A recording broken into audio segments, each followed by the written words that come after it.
Chapman, thank you very much. This evening from Cardinal Field at Jonesboro High School, the 7-1 Newton Rams and the 9-0 Columbia Eagles. The winner walks home with the tournament championship of the South Metro Tournament. The loser is the runner-up. The Rams have 4 straight tournament championships in this South Metro under their belts. They'd love to make it 5 straight. We'll bring you the live action next on WGFS AM 1430. I'm Kevin Holden. Here is Bill Dolan. Going to be starting off with the play-by-play action for the first half of this game.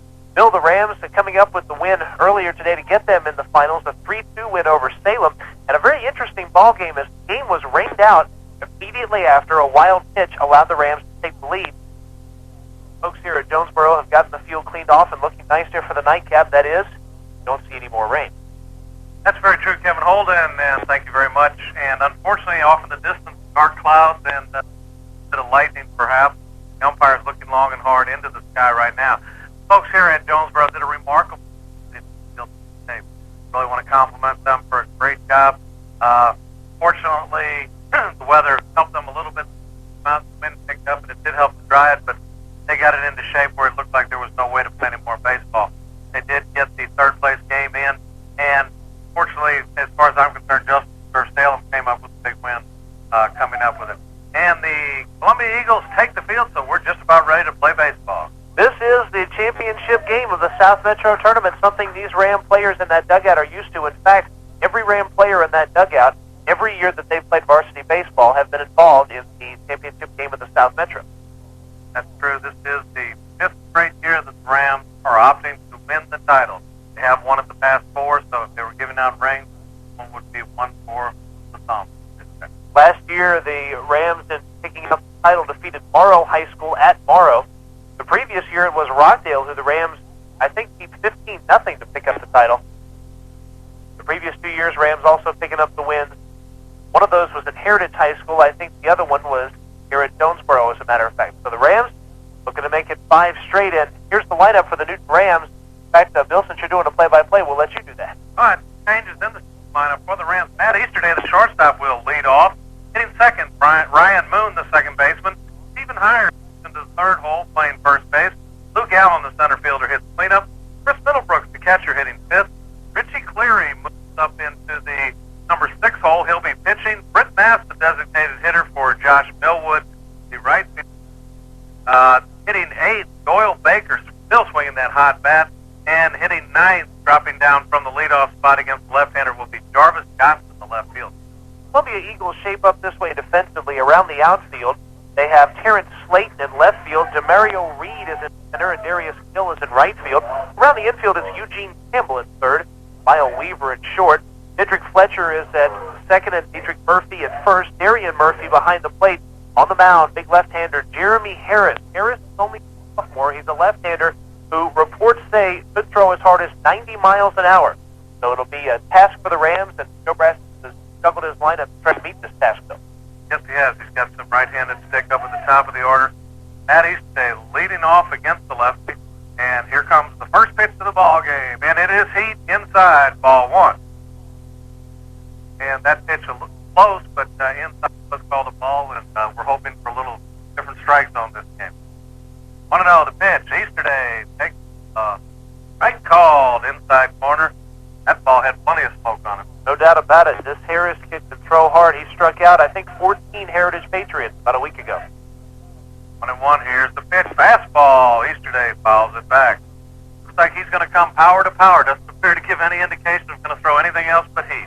And Harris has a nice fluid delivery. He's not herky-jerky like a lot of pitchers you'll see who throw hard and later develop arm trouble. That this kid, I think, will attract some scouts as we move along because his first of all, he's a left-hander who can throw as hard as he does, plus his delivery is very fluid. So Rams may have a tough time with this guy. Although the Rams have been known to hit fastball pitchers, and once he wears down a mile or two off it, I see that if he can't get the curveball over, they'll start sitting on that fastball. Here's the 1-2 to Easterday, and there's a breaking ball, and down low, and good sharp breaking ball, and Easterday unable to come up with it. If Harris continues to throw curveballs like that, it could be a long night for some of these hitters. Harris will come at you with speed. That curveball started up and away and broke down and in. So the first Ram batter goes down via the strikeout. He really had that pitch set up with the previous fastball. Ryan Seckenstagger steps up. Here's the pitch. high and away, ball one. Boone was at the dish when the game was called in the first game, had a 2-ball no-strike count on, so he doesn't get credit for an disaster. So he was 0 for 2 in the first game. Here comes the 1-0, and that's way outside, ball two. Kind of appeared to maybe overthrow. That ball really sailed. Certainly did. In fact, Harris may have lost a little bit of footing, but he pointed at himself on the way back, which means telling the catcher it's his fault that that ball sailed like that. And here comes 2-0 to Plug. Fastball, swing and a miss. Ball a little bit up in the strike zone, outside corner, and Ryan Moon unable to come up. Harris keeps the ball outside well. When you have to, you can throw that hard and keep the ball outside to right-handers. It's tough for them to catch up with. Sometimes you throw one inside a righty. Here's the pitch to Moon. That's down in the dirt. And that ball, 3-1. Harris jumping up and down on the mound.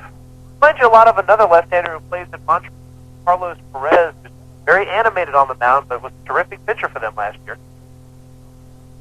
Playing in at the corners, kind of surprised him. First, third base on the way in. Here's the 3-1 to Moon. That's upstairs for a ball, and he coaxes a walk. That's something Coach Brassfield wanted his players to try to do, was to be patient. Ryan Moon had the help of about 15 teammates in drawing that walk, Bill. One of the things they're going to try to do is disrupt the concentration of the Columbia Eagles. The Rams know if they can jump out early, it will help them tremendously in this game. And on that 3-1 offering, about 15 yells came up from the Newton Ram dugout to try to disrupt Harris's concentration. Let's see how he does off the stretch as opposed to the full windup. Jeremy Harris brings the first one to Stephen Hires. Hires checks his swing, and a good job at that, and it's a ball up high. Harris jumping around again like he does kind of remind you of Perez. Very much so. In fact, I think they just checked the base umpire, and I believe the base umpire said that he went around on that. So they did give a strike now, okay. But not able to check the swing. 0-1 to count. Here's the pitch. Breaking ball, and delayed steal coming. Here's the throw, and he is safe on a good slide. Plug slid around him and got in with the hand. The throw appeared to beat him, but a good job by Brian Moon. The delayed steal is something the Rams used a lot last year. In fact, Ryan's brother Brian Moon got about 15 stolen bases off of the delayed steal throughout the year. But this time, it wasn't the delayed steal that did it. It was Ryan Moon's heads-up base running, sliding around the tag. Here's the next one to Stephen Hires, and that's downstairs for a ball. 2-1 the count. Darian Murphy, the catcher, was a little upset. He felt like he got the ball there in plenty of time, but second baseman didn't do a very good job of getting the tag down, and Moon with, like you say, a very good heads-up slide. 2-1. 1 out. First inning. Harris checks Moon. Here's the pitch. Swing, and his ball's fouled off, even with a good cut of the low fastball. As the Rams go through and see Harris one time, I have a feeling the first time through the order, you'll have some intimidated folks. They've seen no one who's thrown nearly as hard as Harris so far. But the second time through the order, if Harris can only throw the fastball for strikes, that's the time you can look for the Rams to do their damage. Jeremy Harris working to Stephen Hires, the first family of baseball, and coming to the Hires family. And he steps off the mound as Moon was dancing around. Stephen in that first game had a big base hit for the first run for the Rams. Here's the pitch. Breaking ball, and that's down low, and that runs the count full now. 3-2.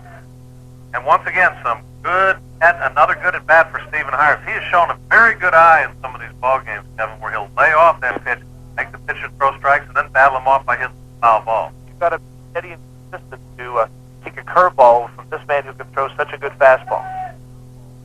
Here's the full count pitch, and a swing foul back to the backstop.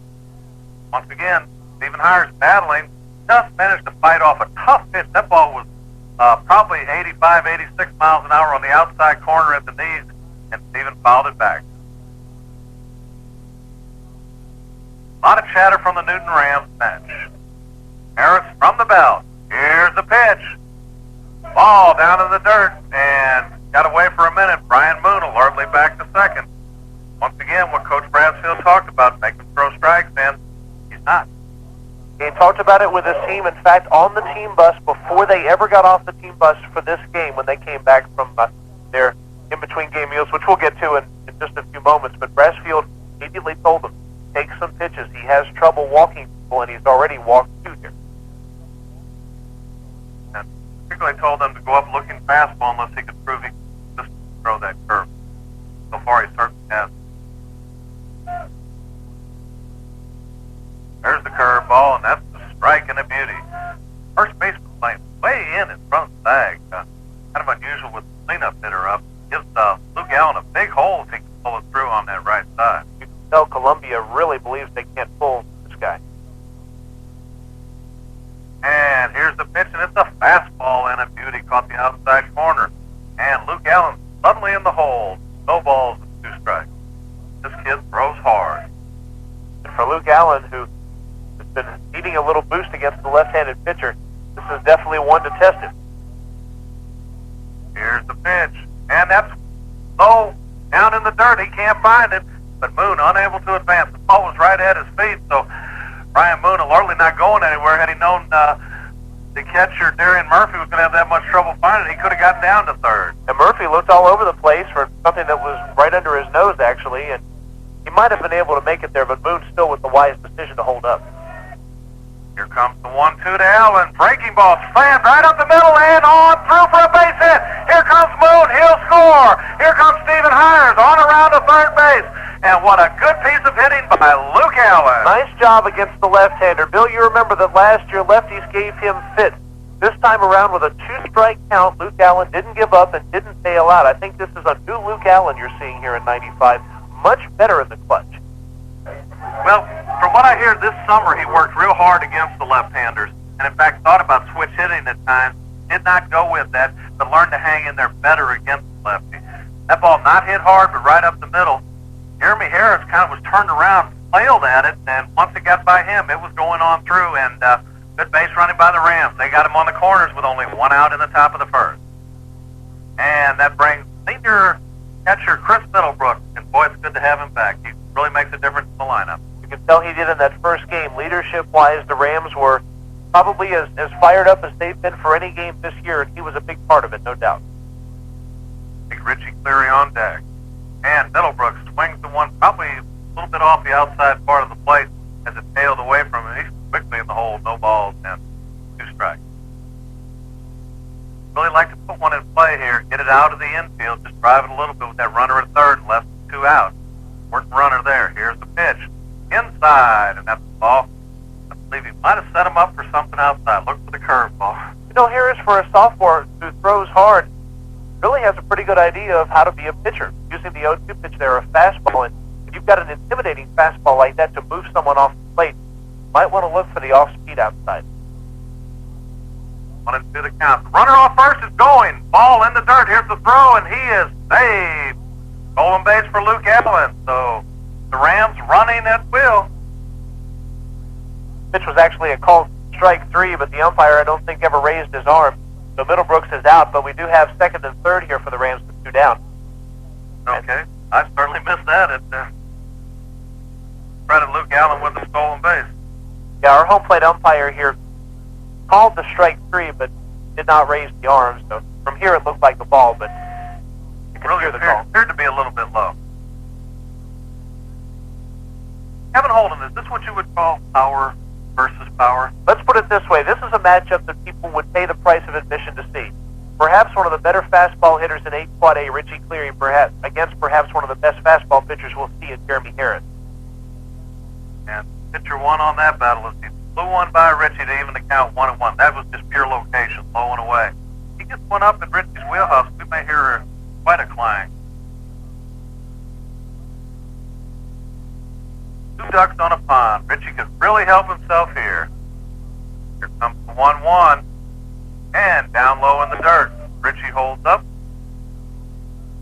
Britt Bass, the designated hitter on deck. Britt does a pretty good job against the fastball too, so he doesn't really want to necessarily load him up by walking Richie to get to Britt Bass. And if anything happens, Doyle Baker follows.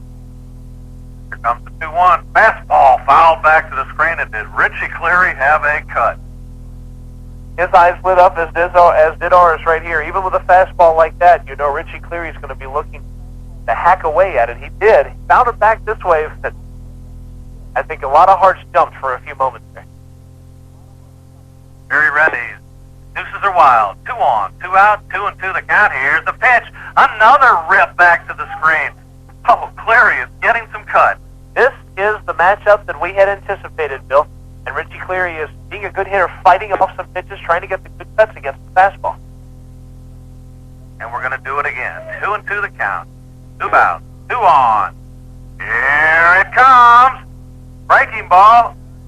And he did not hold up, and he's tagged out by the catcher. That ball went down in the dirt. Richie unable to hold up, so he's the second strikeout victim of the inning. But the Rams do pick up 1 run on 1 hit. There were no errors and 2 runners left on base. So we head to the bottom of the first. Rams with 1 up in the first inning. Newton Ram baseball on WGFS AM 1430, made possible by the fine folks at East Metro Communications.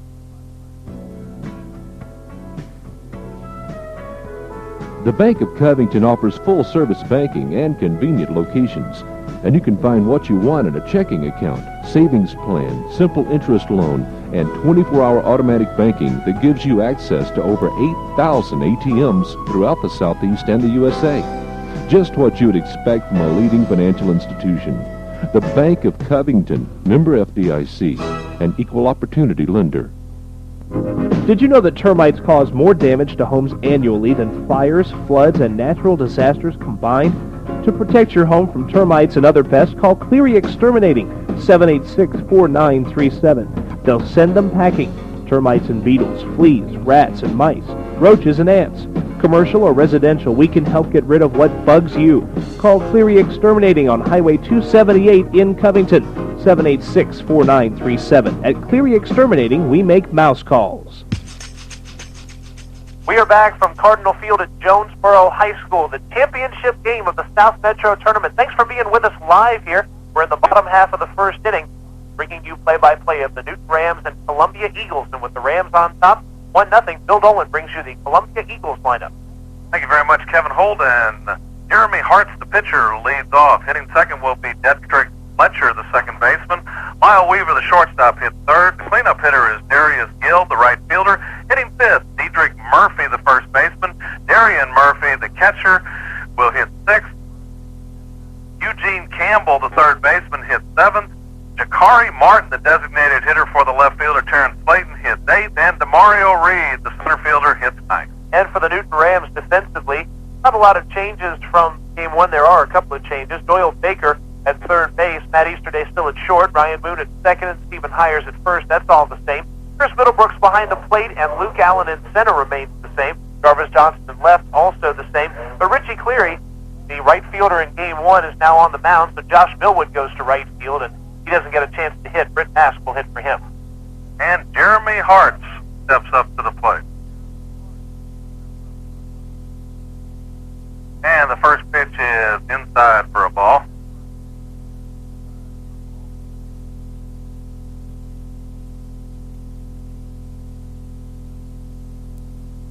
Here's the next one, and another one inside. Richie Cleary throwing hard, but just off the plate for a ball.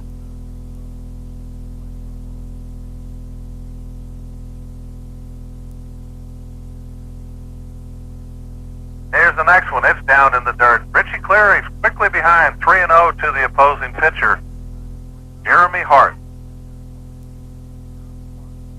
Hart as a pitcher certainly looks like a true athlete, and batting out of the one spot on the order that he's got tremendous speed there, and he's a left-handed batter, so I'm surprised the Rams aren't playing a little more shallow, especially at second and short. They are in shallow at third. 3-0 the count. Here's Cleary with the next one. That sails away.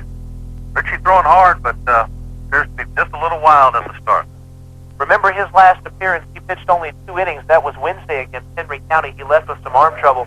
And Coach Brassfield had mentioned to Richie that if he had any trouble with his arm tonight, to immediately let the folks know, and they can put some relief pitchers in there. It's going to be a very important thing for Richie to come out throwing well, but if his arm is hurting, it's going to be tough to throw strike. He appears to be throwing without any pain or trouble, just having a little problem. There's a pickoff play over to first. Hart dives back in safely.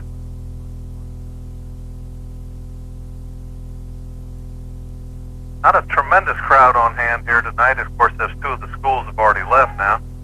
Another throw to first, and the Ram fans hoot and holler as they thought they had Hart's picked off. And he has a smile on his face as Richie Cleary, with an excellent move over there, caught him leaning and almost had him. Stephen Hires also applied a good tag there, but Hart's got back in. Cleary checks him and brings it, and there's a bunt down the first baseline, and it goes foul. That makes the count. No balls and one strike to Diedrich Fletcher, the second baseman. The offense of this Columbia team will try to set things up quickly. They have got a lot of speed top to bottom, and they're going to try to use that. No bunt for base hits, even in a sacrifice situation, which is exactly what Fletcher was doing there. He squared, and the second the bat touched the ball, he was taking off for first base. That was not a sacrifice attempt. That was trying to push one down that first baseline for a base hit. Hartz is dead meat as Richie picked him off that time. Hartz trying to get back in, slipped, and Junior walked over and laid the tag on him. So count that as an out, stealing 1-3 in your book. Yep, and the rain, I think, played a factor as Hartz on his way back to first base had nowhere to go, really, but just to kind of fall. And a little frustration factor, maybe that'll carry out to the mound with him. Here's the next one from Cleary. Breaking ball and a beauty for a called strike. Good looking curveball from Richie. He's ahead now 0-2. Fletcher to second baseman. Here comes the 0-2 from Richie. Fastball, a little bit low and away. Pretty good pitch on 0-2. Cleary, like Jeremy Hartz, has a good idea of how to pitch despite the fact that he can rely mostly on his fastball. Working quickly. Here comes the 1-2 from Richie. Swing and a miss at the high heat. See you later. And hopefully this isn't an indication of things to come. Chris Middlebrook's throw to third base went right under the legs of Doyle Baker. Hopefully that's the end of the error game for the Newton Rams tonight. That one doesn't count, so we'll forget about that one. And that brings Lyle Weaver, the shortstop, to the plate for the Eagles. Richie looks good so far. Appears to be strong. I don't remember Richie's pickoff move being that good. He evidently has worked on it. Breaking ball, and Ed Weaver leaning way out in front, but was able to check his swing, and 1 ball, no strike. Here comes the 1-0 from Cleary, and it's a strike call. Fastball caught the corner at about the letters. With his pickoff move, I think what he did there was time Jeremy Hartz out. The second Jeremy Hartz was taking that extra step lead, that's when he threw over. 1-1, down low in the dirt. That evens the count 2-1. Now you could tell Hartz was trying to time him out and looked like he was wanting to go, and Richie just had him nailed. Not even close. Hartz 5 feet away from the first base bag when the throw came in. Up high and tight. 3-1 the count now. Larry takes a little time now to calm himself. Coach Joe Brassfield keeping a close eye on Richie, making sure his arm's fine. Here comes 3-1. Upstairs for a ball, and that's the second walk of the inning for Columbia Eagles. And that'll bring their cleanup hitter, Darius Gill, the right fielder, to the plate. Once again, if you're Richie Cleary or the Rams, something you want to do here is to keep Columbia off the scoreboard. If the Rams can go the first time through the order against Hartz and have a lead, I think that's going to be a very important thing. They wanted to try to take Columbia out of their game early in the game. Weaver with not quite the lead that Hartz did. Here's the first pitch, a swing and a miss on a curveball way down in the dirt. Middlebrooks hurries to get it, and scurrying down the second base on the wild pitch will be Lyle Weaver. That's always a tough call for an official scorer because the batter swung and missed at the pitch. However, it got past the catcher and back to the screen, allowing the runner to move up. You call a wild pitch because you could say that the batter decided to swing at the ball, but I think a wild pitch is the right call there. Right. Since it was in the dirt, I mean, you can't really fault Middlebrooks for it. Here's the pitch up. A curveball and a strike, a beauty as it caught the inside corner. Richie really has that breaking ball working well right now. As sharp as we've seen it probably all year. In fact, the batter Darius Gill goes up an extra step in the batter's box to take that away from it. Really crowding the plate right now, too. Here's the 0-2 from Cleary, swinging a foul back at a fastball. Didn't come close to getting around on that. When he has to cheat up to guard against the breaking ball, he puts himself at a little more disadvantage on the fastball. Yeah, Gill cheats up toward the the front part of the batter's box in the first base corner and then opens his stance way up. So if you throw him an inside fastball, he may be able to turn on it, but if you get it in far enough, he'll have a lot of trouble with it. 0-2 the count. Here's the pitch. And what a pitch by Richie Cleary. He just jammed him right in on the fist. And in fact, it looked like it hit the bat and then struck him in the chest off the bat as he's pointing to it that he's okay. But that's such an odd stance. It's not surprising that that happened. Bottom of the first. 0-2. 2 outs. Cleary gets the sign from Chris Middlebrook. Watch for the breaking ball. Here it comes. Oh, fastball up high. And 1-2 the count. You and I were thinking the same thing, Billy. Come in with a high-tight fastball, and you saw Middlebrook set up outside from out here. You thought perhaps he might go with the off-speed. Got him set up for something along those lines right now. 1-2 the count. I don't know if Gil has any idea what's coming, but he's fixing to find out. Here it comes. Swing and drilled into center field, and Luke Allen will not get it, and he falls down. Here's the runner going to hold it first as Lyle Weaver scampers across the plate. And once again, just like in the first game, a wild pitch, a haunting blow. Yeah, right after the wild pitch, you've got the base hit. Now, if that ball goes into the outfield with the runner at first, the worst you have here is first and third. But because of that hit going to the outfield and Luke Allen also flipping and falling down out there, you'll have some folks scoring. In fact, the defensive part of this game could be a little interesting with the way the field conditions. And actually, from here, they look very nice, but I'm to understand that the rain, had, even in the first game, had collected some of the outfield. Well, it was quite obvious that it was very slippery out there because Luke didn't have to go very far to that ball, and his feet just came out from underneath. He did a good job to get the ball and get it back in. I don't think there was any kind of play with 2 outs anyhow. Here's the pitch, and it's a curveball and a beauty for a called strike to Derek Murphy, the first baseman. And Richie wants to be careful to this fella.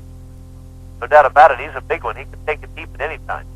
0-1 swing, foul tipped, and he didn't come up with the mustard there. Richie showing heat and got it by him, just barely foul tipped by Murphy. Looks like another good fastball pitcher versus fastball hitter matchup.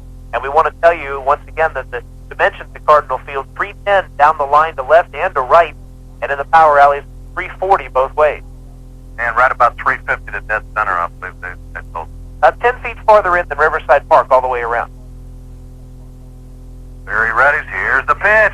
Foul down the right field line. Richie sticking with the fastball. I kind of kept half expecting him to come in with something off speed or a breaking ball. We're tied up here at 1-1 in the first inning. Both teams with 1 run and a hit. Neither team with an error yet. Cleary checks the runner Gill at first and brings the 0-2 home. Just off the outside part of the plate. Good pitch at 0-2, and Murphy was unable to pull the string on that one, but just off the plate. And a lot of light. 1-2 the count. 2 outs. Here's the pitch. And Murphy's reaching way outside for that one. Fouled another one back into the subdivision. He had Murphy chasing after a pitch a good 6 inches to a foot outside. I wonder if Murphy had to deal with the same umpire in his first game that Newton did in theirs. Makes you wonder. Here's the pitch. Breaking ball has Murphy ducking out of the way. I was thinking he's about set up for something inside there. And Murphy ducked out of the way of a Richie Cleary curveball that failed to come in. 2-2 the count. 2 out. Here's the pitch. Swing and another foul back. This is very reminiscent of Cleary's at bat against Jeremy Hart, the big right-handed fastball hitter with 2 strikes, getting some good cuts at fastballs, fouling him back to the screen. And I think the same thing would be true here. If Richie could throw a good low breaking ball, I think he could induce Murphy to whiff. 2-2. Here it comes. Swinging a shot to the right center field gap. Millwood will get over and cut it off. And the runner is going to head for third. He'll be in there standing up on a solid shot to right center field. Josh Millwood with a good job of getting over to cut that off. I thought it was going to go to the wall. But credit a base hit for Diedrich Murphy on a good job of hitting as he battled Richie Cleary. Josh Millwood, as you mentioned, cut that ball off in very good fashion. And one thing that I think helped him out, they've installed some new lights here at Jonesboro High School, and it is definitely a much brighter situation literally on that field than it was a couple of years ago when the Rams were here against Rockdale. under the old lights, I don't know if Noah would have been able to make that play, but he did there. He appeared to have a really good jump on it. You could tell he wasn't going to get to it, but that was a big play, him cutting it off, keeping the runner from scoring. Because with 2 outs, he was going on the pitch. Darian Murphy, the catcher, steps up, and here comes Cleary's first offering to him. And it's a fastball and a beauty right down central. And Murphy a little upset for taking that one, I think. 0-1 the count. Derek Murphy leads the way at first, and Darius Gill from third. Cleary brings the 0-1 breaking ball and stays up high. Had Murphy bailing out on that, so that may be interesting. Because he bailed out real early, and that ball just didn't quite bite for Richie. 1-1 the count, 2 outs. We're in the bottom of the first. And Richie takes a little too long, and Murphy steps out. One thing you know you can do, of course, with the batter bailing like that is to come back with another curveball. Another thing is an inside fastball, since he was bailing on the inside pitch. Go ahead, you say it, Kevin. There was an attempted pickoff play to third, and then Richie Cleary wheeled and looked at first, and yes, it was unsuccessful for, well, we lost count, but a lot of times in a row. And here's the next pitch, and it's a little bit outside a fastball, and that makes the count now 2-1 to Darian Murphy. I didn't have it in me to talk about that pickoff play that never seemed to work, so that's why I let you handle it. Thanks. 2-1 the count, 2 out. Here's the pitch. Fastball, outside corner at the knees. What a pitch at 2-1. Nice job from Cleary needing that 2-1 pitch. If he throws a ball there, you go 3-1 with runners at the corners and 2 out against what seems to be a strong hitting Columbia team. They have hit some rockets so far. Deuce is wild again. Here's a pitch from Cleary. Bounces in front of the plate. Good job of stopping it by Middlebrooks. Well, the runner will be going from first now. The count is full. We're in the bottom of the first. 3-2 the count, 2 out. Murphy leads from first. Cleary from the belt. Here's the pitch, and there's a shot to right field. Millwood will not get it. And the runner will hold at second as the throw goes into third. Good throw by Millwood. And that gives the Columbia Eagles the lead now, 2-1 here in the first inning. And Coach Brassfield will go out and talk to Richie Cleary here. That base hit to right field. That may also be what Coach Brassfield is talking about with Cleary right now as the infield is gathered around. Remember, though, that Cleary has run into this problem once before. If you'll remember a game against Winder Barrow where Richie, for the first inning, proved a ton of fastballs, and the Winder hitters were just sending them out one right after the other. After a conversation with him, he realized what was going on, and Winder scored maybe 2 or 3 runs the rest of the night. That's true. Richie has to mix it up, but he has an excellent fastball, but he's not the type of pitcher that can just blow it by you constantly. As his heart for the Eagles, although I think the Rams will be able to catch up to his eventually, too, if he doesn't do any better job getting the curveball over. Runners at first and second, and Eugene Campbell, the third baseman, steps up to the plate. Richie checks with Middlebrooks for the sign. Checks the runners. And here comes the first pitch. And there's a curveball down in the dirt, but a swing and a miss back to the backstop. Another wild pitch. Hopefully this one will not come back to haunt Richie like the other one did. Yeah, the second straight time now on a swing and a miss. It's a wild pitch where the runners move up. This should tell you that the Columbia hitters, especially early in the count, are very aggressive hitters. They want to be an aggressive team, and of course there's no problem with having that aggressive attitude, especially at the plate. But when you do this and you get over-aggressive, a pitcher can readjust, and I think you would probably see Richie Cleary here in the near future not throw a lot of strikes early in the count. Keep the ball moving around the plate, especially outside, but not throw a lot of strikes. They seem to be hacking, especially early. And it looks like they're looking strictly fastball, and the breaking ball is just really fooling them, and perhaps a straight change would be a good pitch to throw too. He's ahead in the count, 0-1, but 2 ducks on the pond down at second and third. Baker cheats in at third. Here's the pitch. It's a fastball and a beauty as he caught the inside corner, and that makes the count now. No balls and 2 strikes. This will be an important pitch here. Let's see what he does. He's been ahead of a few of these other hitters and has ended up grooving the fastball. In this case, I think it would be in his best interest, especially with that first pitch breaking ball, to start a breaking ball about waist high and break it off from there. Here comes the 0-2. And a swing and a foul tip this back to the screen as he jammed Eugene Campbell right in on the fist. His grip on that pitch was a little different. I don't know if that was a straight fastball. His grip looked almost like some type of changeup, I guess. Appeared to cut a little bit, too, and run in on the fist of the hitter. Richie working from the full wind. He's ahead in the count 0-2. Here's the pitch. Breaking ball, and see you later. Well, Kevin, we talked him into it. He finally got off the fastball, threw the curveball, and what happened? He struck him out. That's right. The strikeout for Richie Cleary will end the inning here for the Eagles, and they learned a valuable lesson, did the Rams, here with the last two hitters that they can take with them from this point forward in this game. But the Eagles do score 2 runs on 3 hits. There were no Ram errors and 2 runners left on base. We head now to the top of the second inning, and your score is the Columbia Eagles 2, Newton Rams 1. This is Newton Ram Baseball on WGFS AM 1430, made possible by those fine folks at East Metro Communications. If this is the year you look seriously at a lawn and garden tractor, we invite you to look at the solid Toro Wheel Horse 260 series tractors. They're at Coast to Coast Home and Auto. Power, performance, comfort, and styling all come together in this value-packed machine. Here's what you get: a 14 or 16 horsepower Toro Power Plus engine, a choice of 4 mowing decks ranging from 38 to 48 inches. Also available is the exclusive Toro Recycler deck that gives you a beautiful lawn without bagging. You can even till, plow, or throw snow using the unique Toro Attach-O-Matic hitch system that lets you hook up attachments easily without tools. The Toro 260 series of lawn and garden tractors. Come see us today at Coast to Coast Home and Auto. Come see the Toro 260 series of lawn and garden tractors today. Coast to Coast Home and Auto in downtown Covington.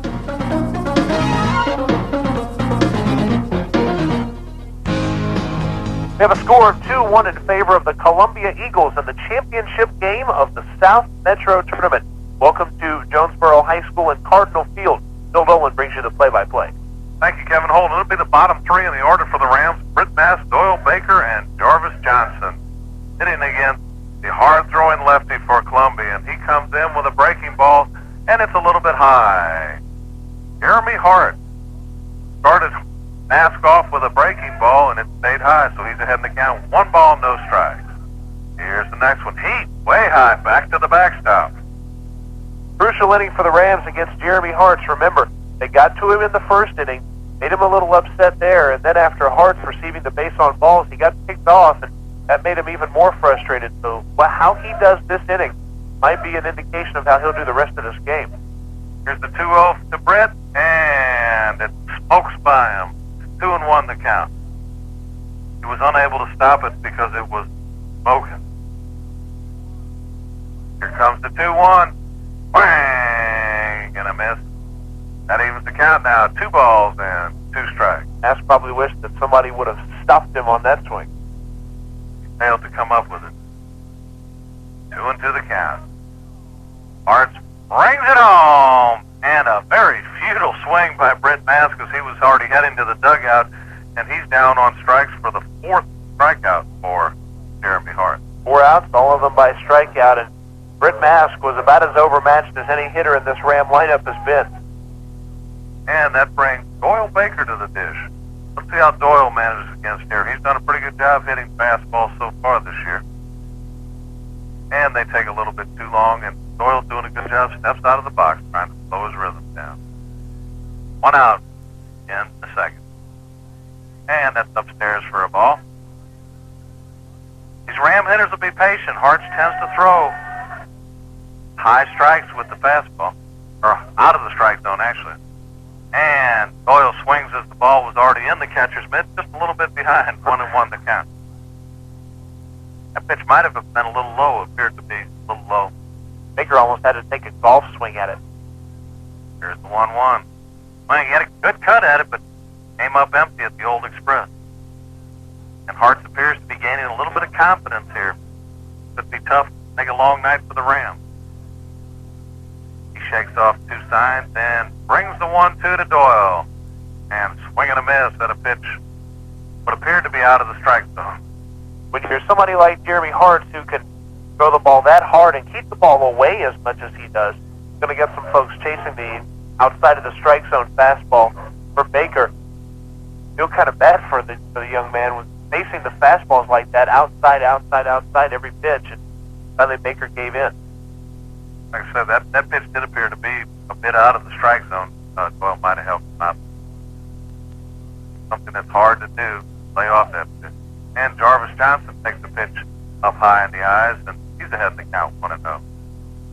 Rams have to make this guy throw strike. 1-0 the count to Jarvis. Here's the next one. And he tries to check his swing, did he? And it's a strike. 1-1 the count. Jarvis trying to get out of the way, turned, and the bat apparently crossed over, and there's serious lightning out in the outfield there.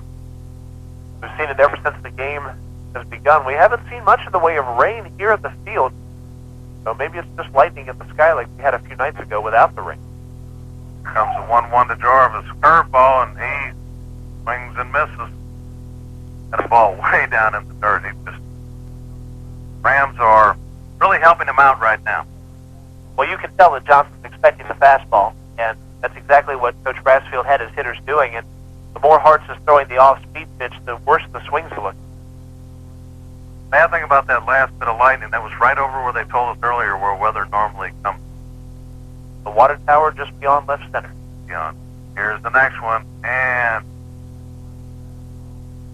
strike three, fastball, and catcher failed to hang on to it, tagged Jarvis out. That's going to do it, and 6 strikeouts in 2 innings. You can't do too much better than that. The Rams send 3 to the plate, and all 3 down on strike. We head now to the bottom of the 2nd inning. Your score is still Columbia Eagles 2, Newton Rams 1. This is Newton Ram Baseball on WGFS AM 1430. Are you tired of being ridiculed and laughed at because you don't have a cellular phone? Don't cry. East Metro Communications can help. East Metro has several free cellular phones to choose from. There's no connect fee, no programming fee, and a $100 credit on your first monthly bill. Now, how much easier can it get? East Metro Communications, this area's oldest authorized agent for AirTouch Cellular, is located right here in Covington at 7115 Highway 278. Visit their store a quarter mile east of Newton General, or give them a call at 786-6796. Certain restrictions apply, cannot be combined with any other promotion.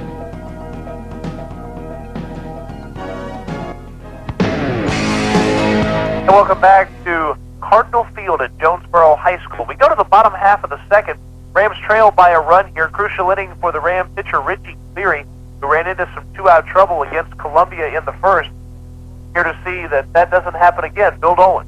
Thank you very much, Kevin Holden. And next inning, the next time the Rams come to bat, the 3rd inning, will be the Hard Luck Cafe Wing Ding inning. Your chance out there to win some hot wings. And what's it up to now? 80 hot wings. 80 hot wings you could win from the Hard Luck Cafe, that little red building down there. And the Eagles will send up the 8th, 9th, and then the leadoff hitter here in the bottom of the 2nd inning. This is Dakari Martin, the designated hitter, and Richie starts him off with a curveball, and it's a beauty for a strike. I think Richie's going to have to throw a few more curveballs to be effective here. As is signed from Chris Middlebrooks, and here's the next offering. That's a fastball, and Martin a little behind that one due to the starting off with the breaking ball. So mixing up his pitches, looking a little better, a little more like a pitcher now. Now you've gotten him once with the off-speed and once with the fastball. And a good waist pitch just off the outside part of the plate with a good hard fastball, and Martin was able to hold up. Now if we'd had our umpire from Game 1, Martin would be in the dugout right now. 1-2 the count. Here comes Richie. Swing and a miss. The ball gets back to the backstop. Middlebrooks up and throws to first, and he is out on a good play by Stephen Hires. Tough chance because the runner bearing down on him, and Stephen able to come up and make the catch. Dakari Martin is a big guy, and he is a lumbering big guy down toward first base. So that's a break there for the Newton Rams because he was kind of slow getting down the line, but that's because of his size, and for that, Middlebrooks was able to throw him out. But the throw didn't help Hires that much. It was almost right into the runner, and Hires had to dig down around the shoelaces with the runner coming right in at him full speed, and that's no small man coming in. And, of course, Chris Middlebrooks did a great job just in hustling to get back to, because there's a fair amount of distance here. All he could do was get it, whirl, and throw, and make the play. These Eagle hitters are very aggressive, and that breaking ball, they're having a lot of trouble with it. That brings the number 9 hitter, Demario Reed, the center fielder, up to the plate. Let's see how Richie starts him off. As a sign, here's the first one, and that's a fastball right down Ram Drive. And now he's got him guessing. Whereas before they were all going up hacking, looking for the first pitch fastball. Baker cheats in at third. Here's the 1-0 from Richie. Breaking ball just misses on the inside corner. Good looking pitch though, Kevin. Yeah, if he continues to throw the curveball that well, if nothing else, he'll get some swings and misses from the hitters that are looking for the fastball. Working quickly. Here's the 1-1. A little dribbler out towards Stephen Hires, over to Richie, and he got him at first. Thank goodness Don Denkinger wasn't the umpire down there. Richie Cleary is a very agile athlete, especially for someone his size, and was quick getting down to first base, and that definitely benefited the Rams. Of course, Richie played quarterback this year for the Rams football team, so you know he has to be able to move around a little bit, and did a good job of fielding his position. I thought for a minute he might try to field it, which probably could have posed a problem because Stephen was going to field it. So he went and covered the bag, and Stephen with a good toss. They played that play to perfection. Remember, Richie Cleary also can pop the 3 in basketball. That's absolutely true. Pitcher Jeremy Hart, the leadoff hitter, back up again, bunts at it. He tried to bunt several times his first time up and was unsuccessful. He's in the hole now, no balls and 1 strike. And Doyle Baker was awfully deep on Hart's that time, so if he had been able to lay a good one down the third base line, he could have run almost all night. At least to first base. Right. Richie looks in, gets this side for Middlebrook. Jeremy Hart's the pitcher. Here's the 0-1. Fastball. Oh, what a pitch. Just off the outside part of the plate, and Mr. Hart's was overmatched by a fastball there. 0-2 the count. Now, if I'm pitching, I'm throwing a breaking ball, Kevin. Here's the pitch. But he wastes the fastball outside. I guess that's why I'm up here. And he's out there. What you figure there is if you go with the fastball on the outside part and he misses, maybe go a little farther outside, kind of the outside part of climbing the ladder on someone. And he did it there. And there it was, and a strikeout for Richie Cleary, his second into the inning, 4th of the ball game. So Richie's a good job of coming back in that inning. The Rams really needed that because of the problems they had in the inning. But Richie pitched that inning and didn't throw. And he really moved the ball around well. 3 up, 3 down for the Eagles. We head now to the top of the third and the Hard Luck Cafe wing-ding inning. Your score is still Columbia 2, Newton 1. This is Newton Ram Baseball on your local leader, WGFS AM 1430, made possible by Joe and Brenda and Bert and all the fine folks at East Metro Communications. East Metro Communications, your local authorized agent for AirTouch Cellular, would like to thank their customers for making 1995 their best year ever. East Metro is this area's oldest cellular agent, and 1996 will be their 10th year in the cellular business. East Metro is starting off 1996 with another one of their incredible promotions. Free phones, no connect fee, no programming fee, and $100 credit on your first bill. If you're considering a cellular phone, go by East Metro Communications, a quarter-mile east of Newton General, at 7115 Highway 278 here in Covington, or give them a call at 786-6796. Certain restrictions apply, cannot be combined with any other promotion. What's the crowd favorite at parties any time of the year? Why, it's hot wings from the Hard Luck Cafe. With flavors ranging from extra mild to TNT, they can placate any palate. There are 3 convenient locations to serve you, one in Madison, one in Conyers, and the original Little Red Building in Covington. So stop by for the best hot wings around, or call ahead so your order will be ready when you get there. In Covington, the number is 787-0421. That's 787-0421. Welcome back to the Hard Luck Cafe wing-ding inning. Newton Ram Baseball. Rams trail 2-1. Here's Bill Dolan with the play-by-play. Thank you, Kevin Holden. And Matt Easterday up there takes the ball. And Matt Easterday is batting for Scott Wisnant of Covington. And let's see if Matt can win him 80 hot wings. Swing and fouled back. Matt chased one low and away. Might have been ball 2. Easterday also aggressive up there, especially as a leadoff batter. You can hear the encouragement from his Newton Ram teammates. After Easterday, it'll be Ryan Moon and Stephen Hires in the wing-ding inning. 80 hot wings to a winner. The Rams can go yard. And here's the next one to Easter. He takes that one, and he's ahead in the count now. 2 balls and 1 strike. And remember this much. A fastball like this, all someone has to do is plant the bat squarely on the ball. The faster they come in, the harder they can go out of here. From a big full windup, here's the pitch to Easterday, and real high. It appeared like he tried to really pump himself up, and he overthrew it, and the skies light up, and I'm glad we're in here. Yeah, this is a good spot to be here in the enclosed press box at Jonesboro. I don't know if I'd even want to be in the stands right now. 3-1 the count to Matt Easterday. Here's the pitch. Swing, and he fouled it back. Unable to get around on the fastball. That evens the count at 3-2. You'd love to see Easterday, the leadoff hitter, get on and get something going here. Maybe load him up, and maybe somebody could take it deep for 100-piece hot wings with a grand slam. 3-2 the count. Here's the pitch to Easterday. Swing and a miss, and that's the 7th Ram batter to strike out. Every Ram batter that has made an out has done so via the strikeout. And Hartz did a good job there. Behind in the count, 3-1 coming in with the fastball. And now we have Ryan Moon, who in the wing-ding inning is batting for Tim Bruce of Covington, Georgia. That's two strikeouts in the game for Matt Easterday as he was once again overmatched. Ryan Moon walked in, had a stolen base on the delayed steal, his first at bat, and scored the Rams' only run.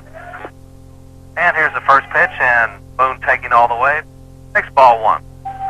Jeremy Hartz is very animated out there on the mound. Sometimes after throwing a pitch, he'll wheel completely around, do a 360. His momentum will take him toward third base, and he'll wheel completely back around toward the plate. I think that's actually what he was doing on that ball hit by Luke Allen for the base hit. And there's a called strike 2 for Ryan Moon, even the count at 1-1.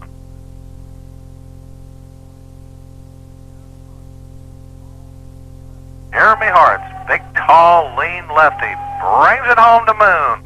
He pops it up. That was kind of a let-up. First baseman Dedrick Murphy in foul territory squeezes it, and that's 2 outs.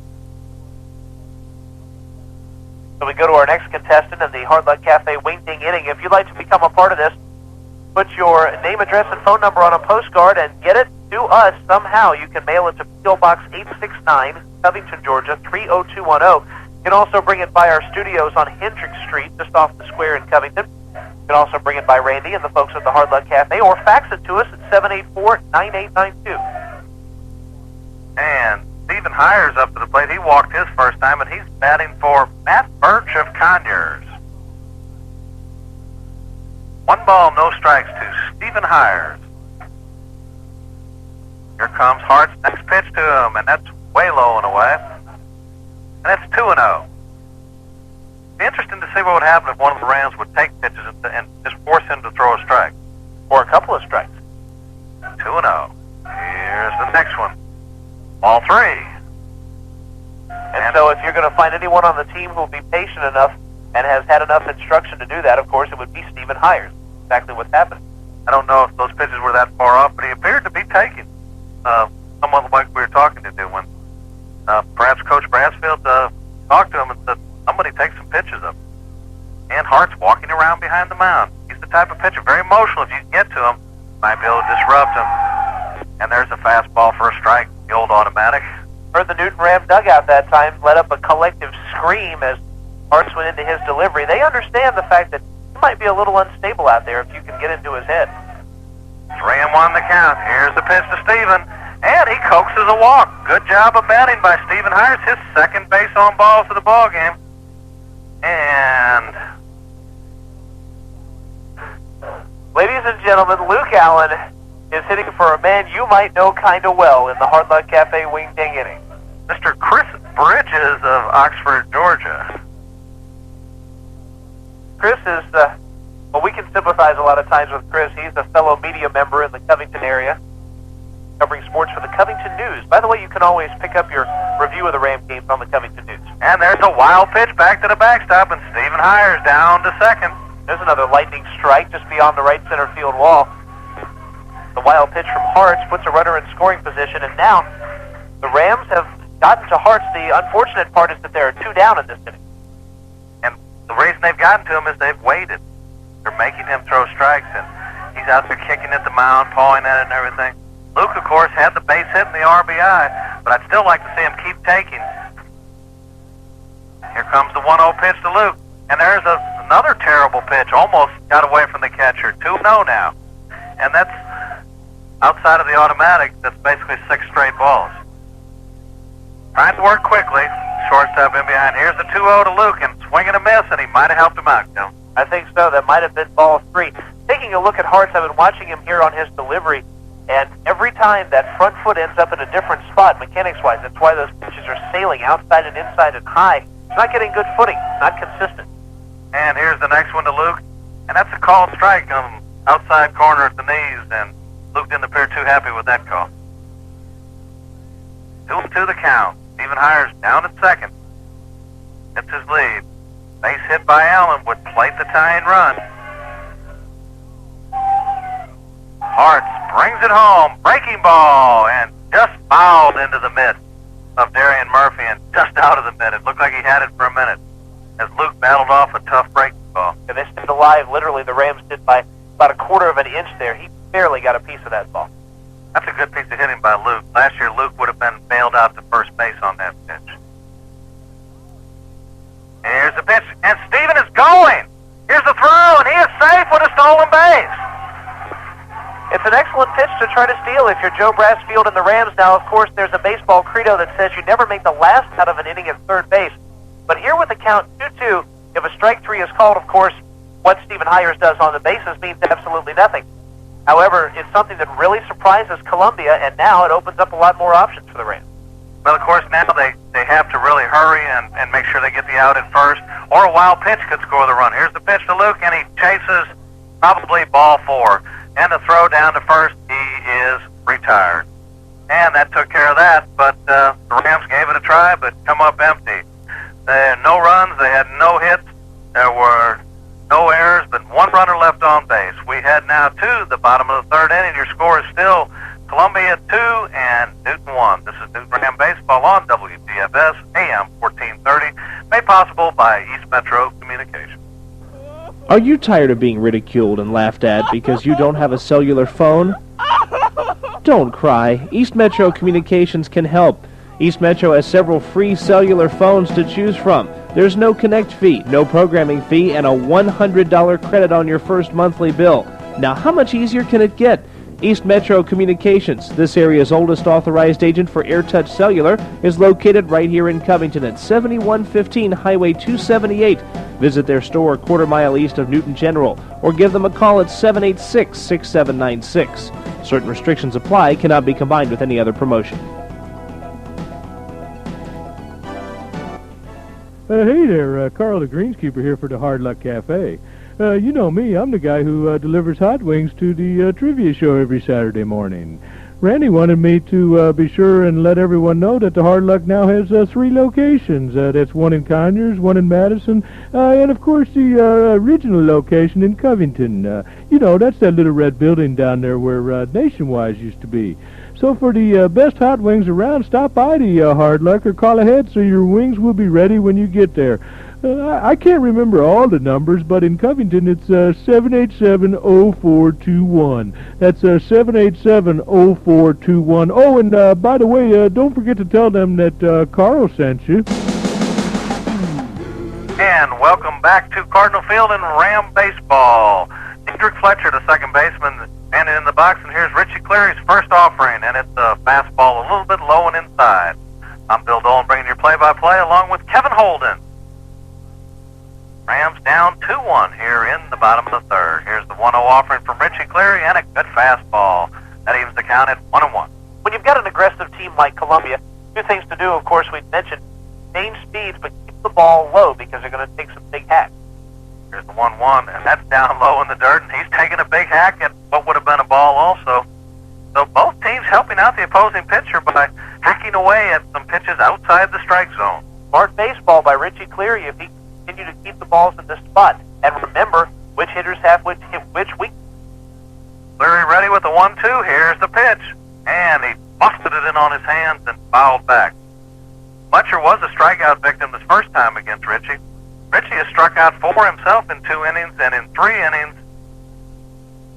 the Rams have 8 times already. That's not good. Here's Cleary's pitch. Breaking ball.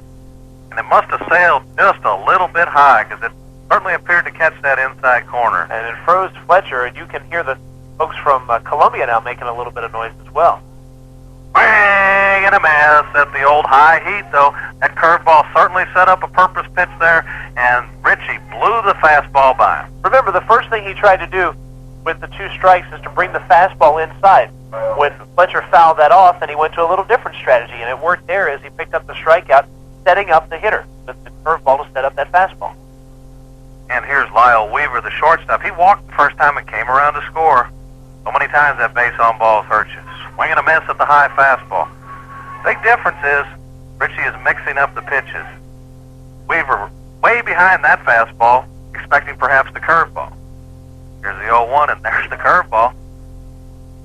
And, I almost think Chris Middlebrook failing to freeze that cost Richie a strike there. He kind of lost control of it. 1-1 the count. Here's the pitch. 2-1 as it sails outside. But the way Richie Cleary works, he works quickly, sometimes has a little trouble throwing strikes, but for the most part does pretty well with it, and when he changes speeds effectively, that makes him a good pitcher. And ball 3 sails outside, and he's in danger of walking Weaver again.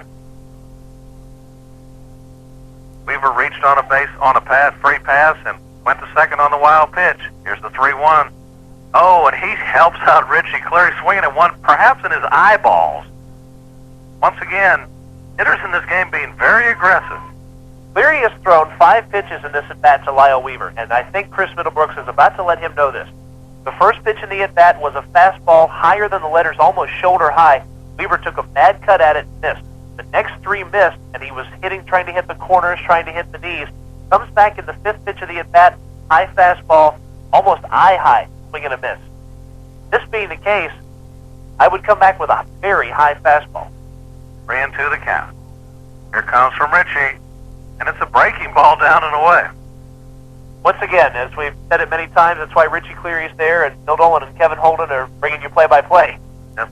Well, because I had to agree with you, Kevin. I would have thrown the high heat myself. You hate to put that man on base with the walk. This is a team that builds on momentum, and that brings Darius Gill, the right fielder, to the plate. He had a sharp single his first time up. Pickoff throw, and just back in time is Weaver. I thought he had him for a minute. Cleary's showing off a good pickoff move for a right-hander. You can tell that the Legion coaches and the people that he was with in fall ball helped him out with his pickoff. Here's the first pitch. Swing and a miss, and high heat. They're not catching up with it. That pitch probably also out of the strike zone. I believe so, almost letter high. Cleary checks Weaver at first.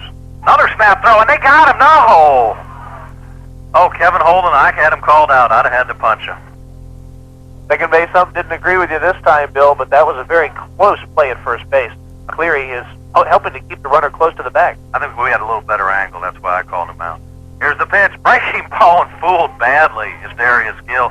He's behind in the count now. No balls in. 2 strikes. The ultimate position for Cleary, you've made him look bad on a high fastball and a low breaking ball, so you've had 2 locations, 2 different pitches that you've helped yourself out on here. Another snap throw to first, and just back in time is Weaver. You got to stay a little closer to the bag, perhaps. He's aggressive. He's been picked off, or close to being picked off a couple of times. Here's the next one. He's going, and that's fouled right back at us. I believe in the first game that they played, Columbia Eagles had 4 or 5 runners picked off base, Coach Brassfield was telling us. Yeah, this is a team like the Newton Rams that on the base paths likes to help themselves out. They like to not just play station-to-station baseball. They're going to do a lot of running, a lot of hit and running, and bunting runners over, that sort of thing. And sometimes when you get over-aggressive, you can get picked off like that runner almost did. And the Ram fans hooted and hollered as it appeared that that pickoff throw beat him again. Cleary doing a good job of holding him on. On the previous play, Weaver was going, did not get a great jump. Here's the pitch, and it hits him in the wallet. And he slams his bat down to the ground. The Eagles, so that ball just sailed away from Richie. There's no way he's trying to hit that better. Of course, it was a fastball, and it hurt Gill. He's down there grimacing some. Not doing the usual acting job that, it doesn't hurt. That one hurt. No doubt about it. He has got a hand on his lower back. That's where it hit him. left side of his lower back, and he let the bat know his feelings in disgust right in front of home plate. And this would be a great spot for the old wholesaler. Low runner at the plate. Richie needs the ground ball to get out of this inning. Here's the pitch. Curveball and a beauty for a strike. 0-1 the count. Columbia's hitters look a lot more tentative here this second time up. When they've been aggressive, they've been made to look bad, and that, of course, will take an aggressive team and make them come back to a more conservative style, which is the way the Rams want their opponents to be. Here's the 0-1, and a little nubber. Infield fly rule is called. Easterday squeezes it anyhow, and the batter is out. Good thing to do there against a man who really destroyed the Rams last time out. Murphy hit one deep to right center into the gap to help score a run. His first time up, but this time the Rams get rid of that big hitter. Now they've got one more left to get out of this jam. And for those of you who are not sure the infield fly rule, if there are runners on first and second or bases loaded with less than 2 out on an infield pop, the batter is out automatic. Here's the pitch, a breaking ball, and bailing out was Darian Murphy, but it stayed just a little bit inside. Richie's breaking ball again fooling these hitters. Beaver leads from second. Hill from first. 1-0 the pitch.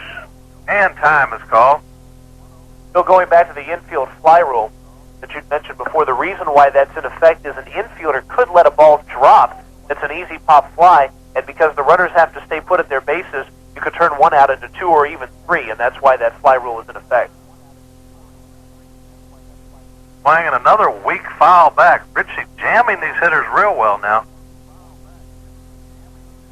Had a little problem walking Weaver, and then the one pitch that got away hitting Gill, but other than that, Richie pitching very effectively. Since his conversation with Coach Brassfield, he's not allowed a base hit. Larry, but even in the count, here's the 1-1. Swing and a miss, and Murphy, very feeble attempt at an inside pitch, and he really helped him out. That ball probably about 4 to 5 inches inside off the plate, but it handcuffed him. Failing fastball that was going in toward the right-hander, and that is a tough one for you because you feel like you can put your bat on it, but then all of a sudden it's right in on the hand. You almost think he's set up for the low-away breaking ball. Here, let's see if Richie comes up. We've been wrong all game, but we'll try it anyhow. Here comes the 1-2 pitch. It's a low-away breaking ball, and the right hand didn't pump. We thought we might see strike 3, and a lot of folks down the third base line wanted the call. And the deuces are wild. 2 on, 2 out, 2-2 the count. Eagles 2, Newton 1. Easterday in behind, and he got the tag down, and what a great play by Matt Easterday. That could have been a disaster. Had to make a diving back as he was falling away catch, and actually made a tag and came very close to getting the runner. Cleary's throw was a good 5 feet to the third base side, and Easterday had to literally dive for the ball. A good throw right to the second base bag, and the Rams, I think, would be set to hit here. Here's Cleary's pitch. Just a little bit high and tight. And we're going to see the most of the merry-go-round going. The runners will be off. There are 2 outs. The count is full. Darian Murphy, the hitter. He singled his first at-bat. Cleary needs the strikeout. And fakes the pickoff throw to second base. Not a very good fake there either. High leg kick fake. No one was near second base. It brought the runner back maybe a couple of steps, but at least Cleary knows, the runner knows Cleary's keeping an eye on him. Here's the pitch. Right back to Cleary, and that'll do it for the Eagles in the 3rd inning. Good job of pitching out of trouble by Richie Cleary. No runs, no hits, no errors. 2 runners left on base. We head now to the top of the 4th inning. Your score is still the Eagles of Columbia 2 and the Rams of Newton 1. This is Newton Ram Baseball right here on WGFS, AM 1430. And if it weren't for the fine folks at East Metro Communications, you probably wouldn't be hearing this today. At Hardy's Floor Covering and Supplies, we've got you covered with vinyl, wallpaper, carpet, wood, parquet, VCT tile, interior design service, carpet cleaning service, and blinds. They're the largest and most complete carpet store serving Newton, Rockdale, and Morgan counties, Lake Oconee, and surrounding areas.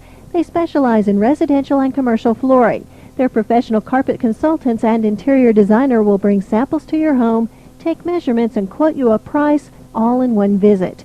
Call them, Hardy's Floor Covering and Supplies, 786-9245, 786-9245, or in Madison 342-3869, 342-3869. Hardy's Floor Covering and Supplies. Back to Cardinal Field, Jonesboro High School. We head to the fourth. Your score is 2-1. The Columbia Eagles leading the Newton Rams. In 4 more innings, we will know perhaps who the champion of the South Metro Tournament of 1996 will be. In the meanwhile, here's Bill Dolan bringing you play-by-play.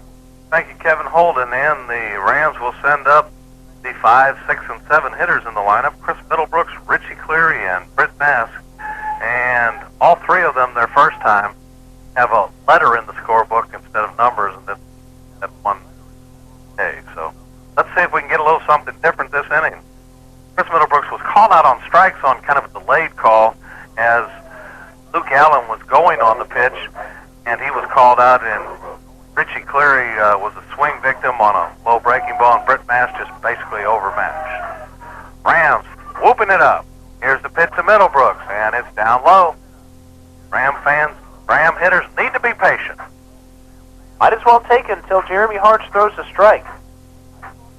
1-0. Here's the pitch. Swing and a miss, and it was probably ball 2. They argued with the umpire on the call. Now they're helping the opposing pitcher out this game. 1-1 the count. Here's the pitch. Breaking ball breaks too sharp, and it breaks down and in on him. That's 2-1 the count now. Rams need some runners. Hartz brings it home. Middlebrooks takes the strike right down central. Runs the count to 2-2. So that's to protect that plate now. Hartz working from the line, brings it home. And a drive to right field, going back, turning the wrong way, but cutting back is Darius Gill, and he hauls it in. Chris Middlebrooks drilled the ball hard, got it, gave it a ride to right field, but it was caught by the right fielder. And you could tell that just by putting a bat on the ball, Middlebrooks didn't take a really ferocious cut at it, just kind of put the bat on the ball and hit it out toward right field a good 250 feet or further, and if Darius Gill hadn't regained his footing at the last second, Middlebrooks would be on base. That brings Big Richie to the plate, and he takes a curveball. I think he set outside. He started to raise the right hand. I guess he was pointing low. I couldn't tell what he was doing. 1-0 to Big Richie, looking for a fastball. He got it, and he missed it. 1-1 the count. Just completely challenged there by Jeremy Hartz. Hartz showing his best stuff, saying, here, hit it. Richie could. Here comes the 1-1. Another one. And that's not often you see Richie Cleary overmatched with a fastball. Not 2 straight times, there's no doubt about it. That's power versus power. 1-2 the count now. Watch out, Richie, for the low break ball. Hart brings it home. And that one upstairs for a ball, and Hart's bouncing around on the mound again. 2-2 the count. What'd you like to see out of a championship game? A close, tight game, exciting, a lot of emotion. Here comes the 2-2 to Richie. And he waited well on a breaking ball and fouled it off. Good job there by Richie. Remember, Richie hit a curveball well in the first game today. And here he stays back on the curveball, does a good job of fouling it away. 2-2 the count. 1 out. Here's the pitch to Richie. Swing and a miss at the fastball. He comes up empty. And that is the 9th strikeout and the 2nd time for Richie Cleary in the game. That fastball from Hartz was down and away. That's a tough one, especially if you're a right-handed batter, to go out and try to catch up to an outside pitch. Very difficult thing to do. Last year's championship game was as close as this one. In fact, the final was 2-1. Brent Johnson pitched a masterpiece. Mask continues to be overwhelmed or in awe, if you will, at the plate as he comes nowhere near that high outside fastball. And Hart's really in a rhythm, brings the 0-1. Make it 0-2. Coach Brassfield, after the first pitch where Mask was taking a big uppercut swing, told him to keep the head down. Didn't really do a very good job of it on the second pitch. We'll see what he does with the third here. And a little bit outside for a ball. 1 ball, 2 strikes. I realize now Jeremy Hartz, I think, has been watching Carlos Perez and really trying to emulate him, because Perez does the same thing. touching the hands and the chest, a lot like Deion Sanders. I believe you're right, and all the bouncing and everything. I think he is. Of course, if you get too hung up in trying to imitate somebody else, it can be a distraction to you. 2-2 with 2 out to Math. Here comes the next one. And just a little bit low as Mask lays off it. That runs the count full, 3-2. If nothing else, you got to make this guy throw some pitches and maybe tire him a little. This being the 4th inning, he's thrown his share of pitches, had a lot of 3-ball counts, walked a couple of batters to start the game. So they've probably run him pretty deep pitch-wise. And he's called out on strikes. I thought for a minute it was a little low, kind of one of those delayed calls by the home plate umpire. And strikeout number 10 for Jeremy Hart of the Columbia Eagles. Well, we're going to head now to the bottom of the 4th inning. In that inning, no runs, no hits, no errors, nobody left for the Rams.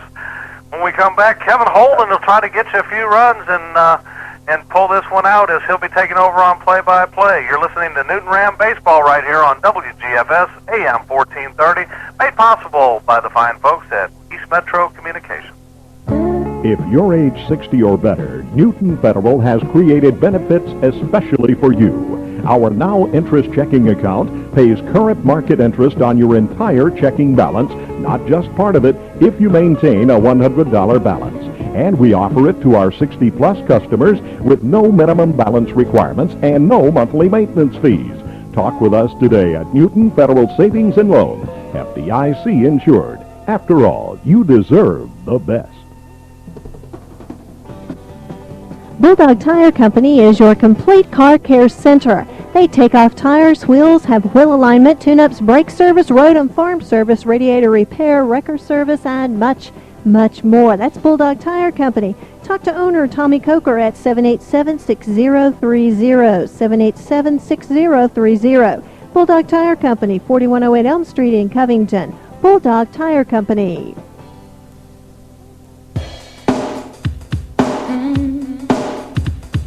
And welcome back to Cardinal Stadium, and here taking over the play-by-play, the other half of the dynamic duo, Kevin Holden. Thank you very much, Bill Dolan. First pitch is up high for ball 1. We're in the bottom half of the 4th inning. The 9-0 Columbia Eagles, the 7-1 Newton Rams, a championship game like none other. First man up is Campbell. Campbell swings and lines one down the right side. Hires gives chase. It'll be out of play. It's a ball and a strike. After Eugene Campbell, we'll see Jakari Martin and Demario Reed. That's the bottom 3 spots in the order against Cleary. Richie Cleary so far has given up 3 hits and 2 runs, but all 3 hits came back to back to back in the first inning, and we have settled into a tremendous pitcher's duel here. And bench chanting and cheering something. Richie stopped and has a big grin on his face. We couldn't quite hear what they were saying. Cleary winds his 1-1 pitch, swung and line right back at our faces, Bill Dolan. It's 1-2. We, of course, have a protective screen and also the glass here between us and the batter's box, so there was no way it was going to hit us, but you can't help but flinch when a ball is lined right at you like that. The ball was literally right at our faces, Kevin, and Richie really has settled down here and doing a good job. We still need to tell the people at home what happened at dinner tonight with the... We'll be sure to do that. The 1-2 pitch on the way from Cleary. The swing and a miss. Ball gets away from Middlebrooks. He'll have to go down to Hires at first base. That throw is in time. Strikeout and 2-3 on the putout. Cleary has a strikeout to start the 4th inning. Good time to talk about it right now. The Newton players, despite the fact that they've gone through some tough times with the errors, have maintained a very positive attitude, and they ate at Ryan's Steakhouse between games and brought out a birthday cake for Coach Brassfield, and the folks at Ryan sang happy birthday. We'll tell you what's unusual about that after we tell you that the first pitch from Cleary is a fastball down the pipe for strike 1. It wasn't Coach Brassfield's birthday. It was a prank played by the Newton Ram players, and Coach Brassfield's face turned kind of red there for a little while, but the Rams had their fun, and now I know that Coach Brassfield would like to have a little revenge on Columbia here. There's a swing and a miss, make it 0-2. Against Jakari Martin, and once again, Cleary looking like a tremendously better pitcher than he was in the first inning. He's mixing up the pitches, and Columbia really off balance. They truly are, and once he started throwing that breaking ball with a little more authority, that meant all the difference in the world. There's a fastball missing just a little bit outside, 1-2 to Martin. A strikeout man his first time. For Richie Cleary so far, that's 6 strikeouts that he's had. Trying to pick up number 7 here. Middlebrooks with the sign. The 1-2 on the way. Swing and a miss. Strikeout number 7 for Cleary. Strikes out the first 2 men here in the 4th inning, and Demario Reed will be up next. He bounced out 3-1. Little number to hires that Cleary covered the bag for, and that was out number 2 back in the 2nd. And Richie is actually matching pitches, if not even a little better with Jeremy Hart ever since that first inning when he settled down and got a little, quit being so happy with his fastball. First pitch swung on and bounced toward Ryan Moon at second. He charges, takes it. Throw to first, in time, got him by a step. Columbia goes down 1-2-3. We played 4 innings in the championship game with the South Metro Tournament. Your score is 2-1. The Columbia Eagles on top. It's Newton Ram Baseball on WGFS AM 1430. We're made possible by folks at East Metro Communications. They are coming. The best money manager around is a checking account from the Bank of Covington. It's easy to keep track of your income and all your expenses with your checkbook and the detailed monthly statements we send you. It lets you see where you might save money, and it really helps in balancing your budget. If you're not already enjoying such financial assistance, learn all the advantages of a personal checking account at one of the convenient Bank of Covington locations. The Bank of Covington, member FDIC. Did you know that termites cause more damage to homes annually than fires, floods, and natural disasters combined? To protect your home from termites and other pests, call Cleary Exterminating, 786-4937. They'll send them packing. Termites and beetles, fleas, rats and mice, roaches and ants. Commercial or residential, we can help get rid of what bugs you. Call Cleary Exterminating on Highway 278 in Covington, 786-4937. At Cleary Exterminating, we make mouse calls. And let's hope the Newton Rams are too legit to quit. Welcome back to Cardinal Field at Jonesboro High School. It's Newton Ram Baseball as we play in the finals of the South Metro Tournament. Newton trying to win for the 5th straight year. They trail 2-1, but staying ever so close, and here trying to push a run across for you, Kevin Holden. Thank you very much, Bill Dolan. We'll do our best here in the 5th. We've got Doyle Baker, Jarvis Johnson, and Matt Easterday. And Doyle Baker has been red hot, even down in the lower stages of the batting order. He struck out, though, his first time. Part of a 10-strikeout performance from Jeremy Hart. His wind and first pitch to Baker. Catches at the knees at the outside corner for strike 1. If he starts throwing strikes on first pitches, we could be in trouble here. 0-1. Baker looks to bunt, but pops it sky high and foul. It's 0-2. Got to be a tough pitch to bunt there, Bill. The fastball coming right in at you. Well, the thing is, he really wasn't sacrificing, so he probably should have pulled it back and taken the ball. There's a difference when you have to lay the bunt down, and he was obviously trying for the base hit. All the Ram players on their feet out of the dugout. Baker wants to call time. Not a bad idea with someone like Jeremy Hartz to help disrupt his timing. Call time in a situation like that. Now Hartz has got to regroup here and bring the 0-2 home to Baker. He winds, and here it is. Swung on and missed. There's strikeout number 11 for Hartz. Rams still with only 1 hit. That was back in the first, and it did drive in the Rams' lone run. Now here's Jarvis Johnson. Johnson struck out looking back in the second. In fact, that was part of a performance from Jeremy Hartz where he struck out 6 batters in a row who came to the plate. Lefty versus lefty. Hart's first pitch to Johnson. Missed just a little bit inside. 1-0. Only Ryan Moon and Stephen Hires have failed to put a K by their name in the scorebook. Pitch is called a strike, make it 1-1. The Ram left fielder. He was the leadoff batter in the first game, but dropped down to the 9 spot against the lefty here. He swings and misses. He was behind the fastball. It's 1-2. Jeremy Hartz does not appear to have lost anything off of his fastball. He did not throw it all in the first game, so apparently they had been saving him for this moment in the finals. Arian Murphy gives the sign to Jeremy Hartz. Johnson awaits the 1-2 offering. Here it is. Called strike 3. Well-placed fastball from Hartz, who appears to have settled down, and he's throwing strikes. He could be dangerous under that. That's 12th strikeout now, the second time called by Jarvis Johnson. And Matt Easterday comes up, and he has 2 Ks in the book by his name. Well, he is going to try to avoid the sombrero here. Don't want the hat trick with 3 strikeouts. First pitch to yesterday, strike right down the pipe, 0-1, and so the Rams are going to now have to take the bat off the shoulders as Hart is pumping the fastballs in for strikes. His wind is 0-1 pitch, line back to the screen, but foul. It's 0-2. 2 down in the 5th. And he suddenly has settled down and has shown he can throw strikes. So, like you say, now is the time to become a little more aggressive at the plate and catch that first pitch fastball coming down the middle of the plate. Columbia goes back to the top of their order in the bottom half of the 5th. I know the Rams would like to do some kind of damage here, but they're in trouble with an 0-2 count and 2 out. The off-speed pitch, Hartz wanted the strike 3 call, jumped around there on the mound, but didn't get the call. It's 1-2. Hart's a little disgusted after not getting the call. He goes into his wind, brings home to Easterday the 1-2. It's hit hard but foul off to the right. One of the few times the ball really clicked off the bat off any of these Ram hitters.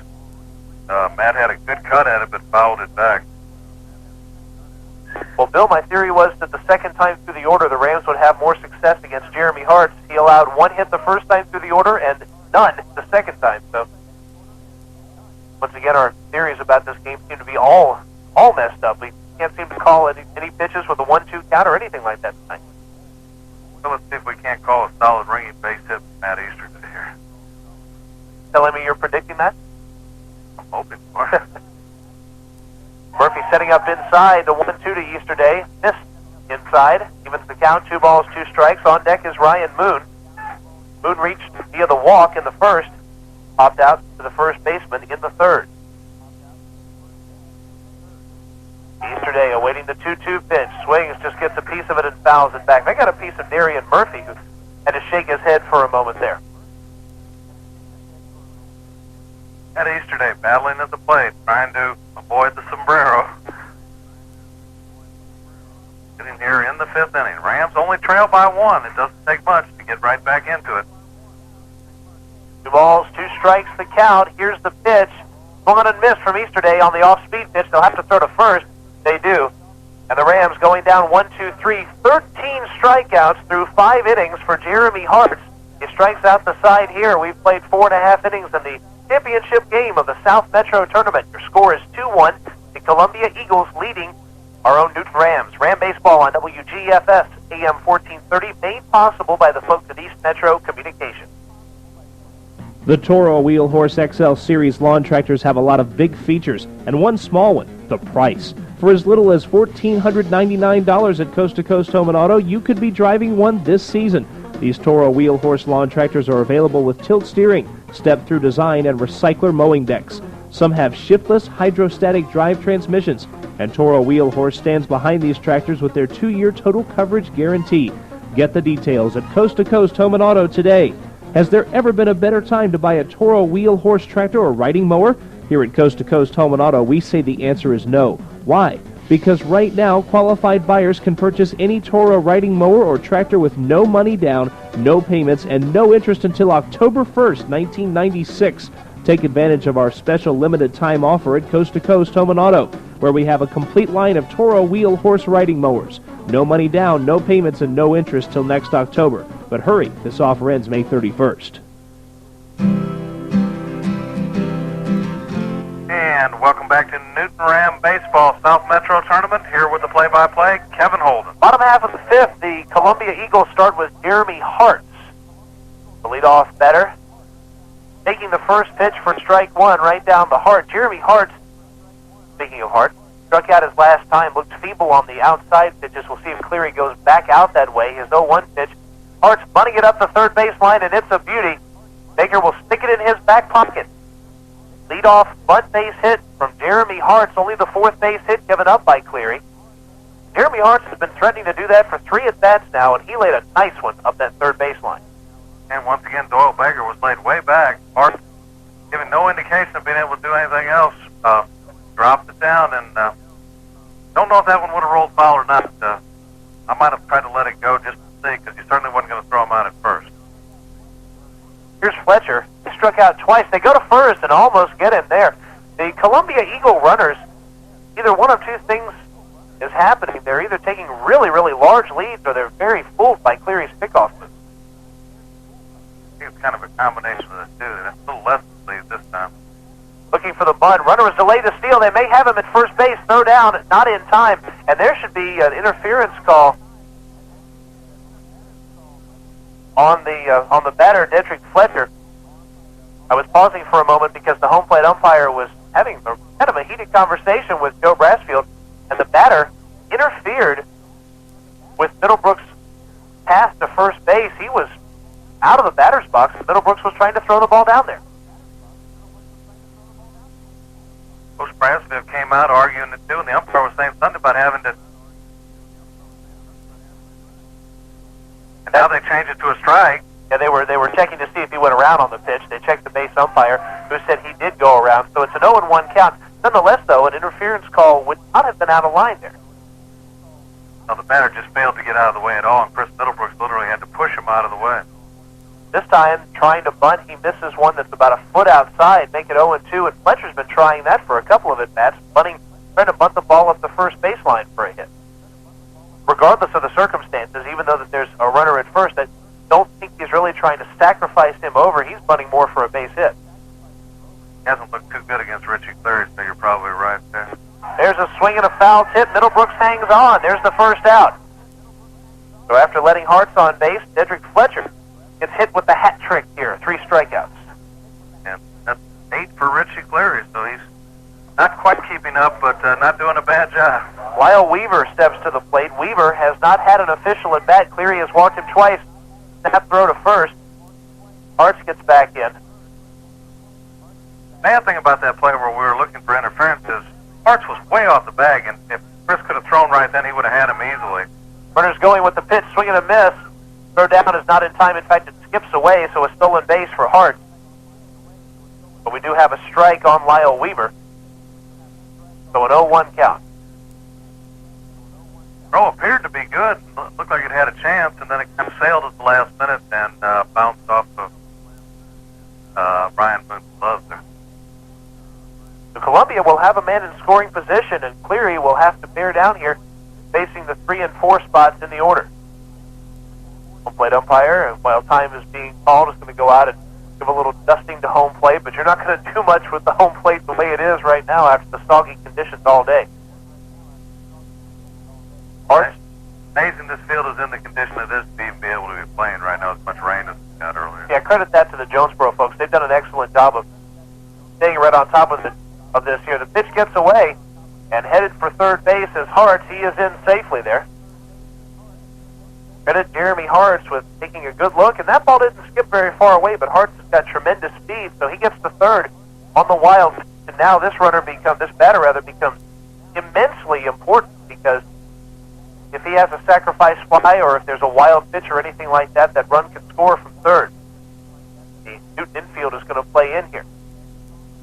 0-2 the count. The pitch is on the way. Swung on and bounced right in front of the plate, but called a foul ball. Home plate umpire, I thought, made a motion as if the batter was out, but we know better than that. That's a foul ball. That ball was chopped right at the plate, but the home plate umpire definitely made some animated motions. Maybe he's getting into the animation of this game. Middlebrooks gives the sign to Cleary, the 0-2. On the way. The curveball, did he go around? Yes, he did. Strike 3. 9th strikeout for Cleary, and 2 down in the inning. Possibly the biggest out the Rams have had to get in this game, and they got it.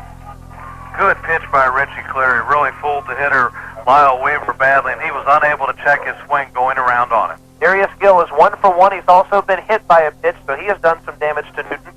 In fact, he scored the second of Columbia's 2 runs in the first. We have had zilch scoring-wise since the first inning. Rams picked up 1 in that inning, Columbia 2, and that's exactly where the score stands right now. There's a swing and a liner toward left field. That'll be in for a hit. Columbia will score a run here as Johnson gets that one off the wall. Rounding first and headed for second is Gill. In there in time. The stand-up double. Columbia takes a 2-run lead. And that was a hard hit ball off the bat of Darius Gill. Richie kind of laid that one in there. Came in with the first pitch fastball and just made it too good. And that ball was just ripped into left field. That took 1 hop off the fence. And that's a big run to give up right there. Put you down by 2. With a 1-run game, you feel that if you get 1 runner on base, you can do something to get him across his stolen base or perhaps bunting him over, that sort of thing. Now you have to score 2 just to tie, and to take the lead here, you have to score 3, and doing that against Jeremy Hart is the tallest of orders. Here's Dedrick Murphy. Murphy 1 out of 2, a single, and also a line out to Matt Easterday at shortstop. Pitch to him. There's a swing and a foul tip, 0-1. Actually, the hits in this inning, Kevin, were the first one since the first inning, too, by either team. Stretch from Cleary takes a look at second, brings it home, and there's a swing and a high drive to right field. Millwood falls down, now back up trying to make this play, and it bounces at the edge of the right field wall. One run will score. Sliding into second base, not needing to, is Murphy. It's 4-1 Columbia. Josh Millwood took one step toward that ball that was hit deep to right field and fell almost flat on his face, Bill. Just a tough break there. You don't know if he would have gotten to it, but that's a little bit of inexperience, of course, too. Josh Millwood, not the regular player out in right field, turned and lost his footing completely and then fell again, and starting to look a little grim for the Rams right now. Cleary needs to come back here against Darian Murphy, who is 1 out of 2, a single, and also a bouncer back to the mound. However, that was with 2 on and 2 out. Cleary got him once in the clutch. In this at-bat, his first pitch is outside with the fastball, ball 1. Remember that the Rams come up next inning with Ryan Moon, Stephen Hires, and Luke Allen. They've had the most success so far, reaching 4 out of 6 times against Hart. 1-0 pitch, up high for ball 2. The runner at second, Dedrick Murphy. Back-to-back doubles by the Eagles have put them up now by 3. This is the championship game of the South Metro Tournament. Rams defending champions 4 straight times here. They may be losing that if they don't come back against Hart. They may lose the chance to get their 5th in a row. And that time call on the interference looks very big now, as the Rams would have been out of the inning. Cleary drops a curveball in for strike 1. If you get that play, of course you'd have the 3 outs here, and the back-to-back doubles would never have happened. They wouldn't have scored a single run in this inning, as a matter of fact. There's a swing and a high pop fly to right. Coming over is Luke Allen. He calls off Millwood. Makes the play almost dangerous out there. Probably should have been Millwood's ball, but Luke Allen taking charge in center field, making the catch for out number 3. Columbia scores a pair on 3 hits. They leave 1 man on base, and we have played 5 innings in the championship game of the South Metro Tournament. Your score, the Columbia Eagles 4 and the Newton Rams 1. This is Newton Ram Baseball on WGFS AM 1430. We're made possible by the folks at East Metro Communications. They're Covington's authorized agent for AirTouch Cellular. They've got some great plan specials they'd like to tell you about. Go by and see them on Highway 78, quarter-mile east of the hospital. How do you spend your Saturday mornings? Why not join Bill Dolan and Kevin Holden from 9 to 10 for the Saturday morning Super Trivia Spectacular? That's your chance to win prizes and show your knowledge of trivia right here on WGFS AM 1430.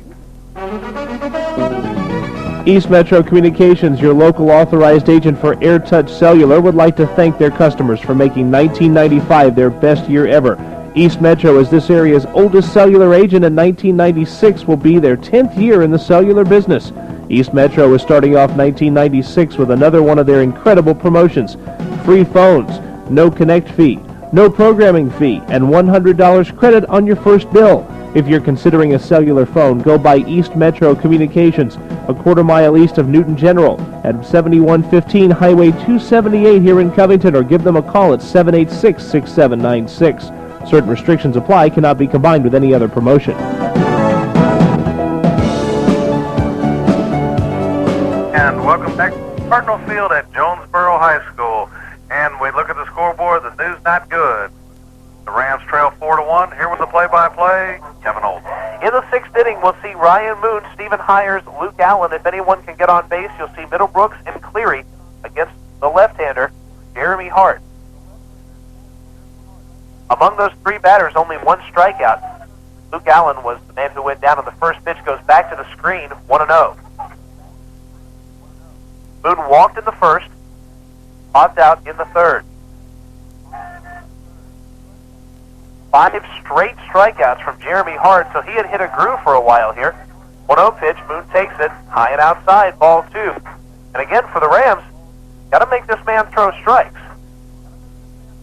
Rams have gone up there and chased some bad balls, although the last inning he really did start to find that strike zone. And that pitch was 1.5 feet high. It was over the head of Darian Murphy.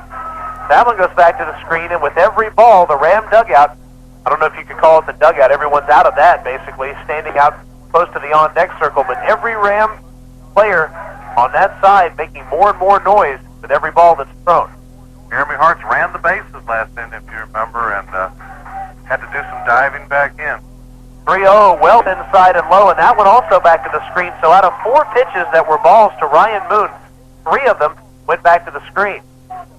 This is going to call Coach Dennis of the Columbia Eagles out to talk with Jeremy Hartz. In fact, it will call an infield conference here. And you know, of course, he's telling Hartz that the last thing that you're going to want to do, up by 3 runs after you've taken the lead and got some momentum, is to walk the first man. Absolutely. He had retired 7 batters in a row, and most of them via the strikeout, then came back and never even got in the neighborhood of home plate. In fact, for Hartz, who was altering his delivery a little bit last inning, lightening up just a little bit, here he was starting to overthrow again like he did when he was having trouble with control early in the game. Now, of course, Coach Dennis will try to calm that, but we'll see how Hartz fares here. He's facing Stephen Hires. Hires, the only Ram who has reached base every time he's been up. That's been twice, and it's been 2 walks. And Ryan Moon avoids the strikeout. He stays one of only 2 Rams without a strikeout, the other being Stephen Hires, the man at the plate. Look for Coach Brassfield to do something to get the offense going. First pitch, called strike, 0-1. Hartz brought the fastball right down the pipe. On deck is Luke Allen, the lefty batter, 1 out of 2 with a single. This one past the catcher, Ryan Moon, for just a second thought about going to second base, and Coach Brassfield has his hands out in disgust looking toward first base. He thought that Ryan Moon should have advanced a base there. Almost a balk there by Jeremy Hartz. He really appeared not to come fully set there and almost a quick pitch. There's the quick step on the way home, and that one is low and inside for ball 2. So Jeremy Hartz has a little bit of experience in how to pitch, not just how to throw. The quick step, keeping the speed from being a factor here. The 2-1 swung on and popped up foul. It'll be out of play behind the screen. 2-2 to Hires. Even a little upset with himself. Feels like he had a good pitch to hit there, which he did, and he got a good cut but fouled it back. Hartz takes a look in here. 2 balls, 2 strikes, no one out. It's 4-1. That one inside. That's past the catcher and back to the screen, and Moon will advance this time around. Makes the count 3-2. We'll check the official scoring, but with a full count and no one out, 1 more base on balls, and you'll put 2 men on here. Ryan was actually going on the pitch and kind of looking back, so he had started. So basically, you have to give him the stolen base there. He was in motion. So we're going to credit him with the stolen base. And the right side of the infield, Dedrick Fletcher and Dedrick Murphy, coming in to talk to Hartz here. The last thing that they want to do, and as well as the last thing he wants to do, he throws 1 more wide pitch here. We got 2 men on, and Luke Allen, one of the Rams' best long ball threats, on deck. 3-2 pitch on the way, low, ball 4. No, called strike 3. That was a delayed call, and Stephen Hires not very happy. Not happy with the call. Neither is Joe Brassfield down the third baseline. It was low enough to where your play-by-play man had called it ball 4. 1 down now. Here's Luke Allen. Stretch from Hartz. His first pitch home to Luke. Missing for ball 1. Joe Brassfield still with some words for the home plate umpire. He heard an earful from everybody off to his left. 1-0 pitch. Make it 2-0. Another pitch comes in low. And that's going to bring Darian Murphy out to have a conference with his pitcher. Luke Allen singled and stole second the first inning. He struck out in the third. So when those runs look ever so big in that last inning. Columbia picking up a pair of runs in the 5th. Making it 4-1.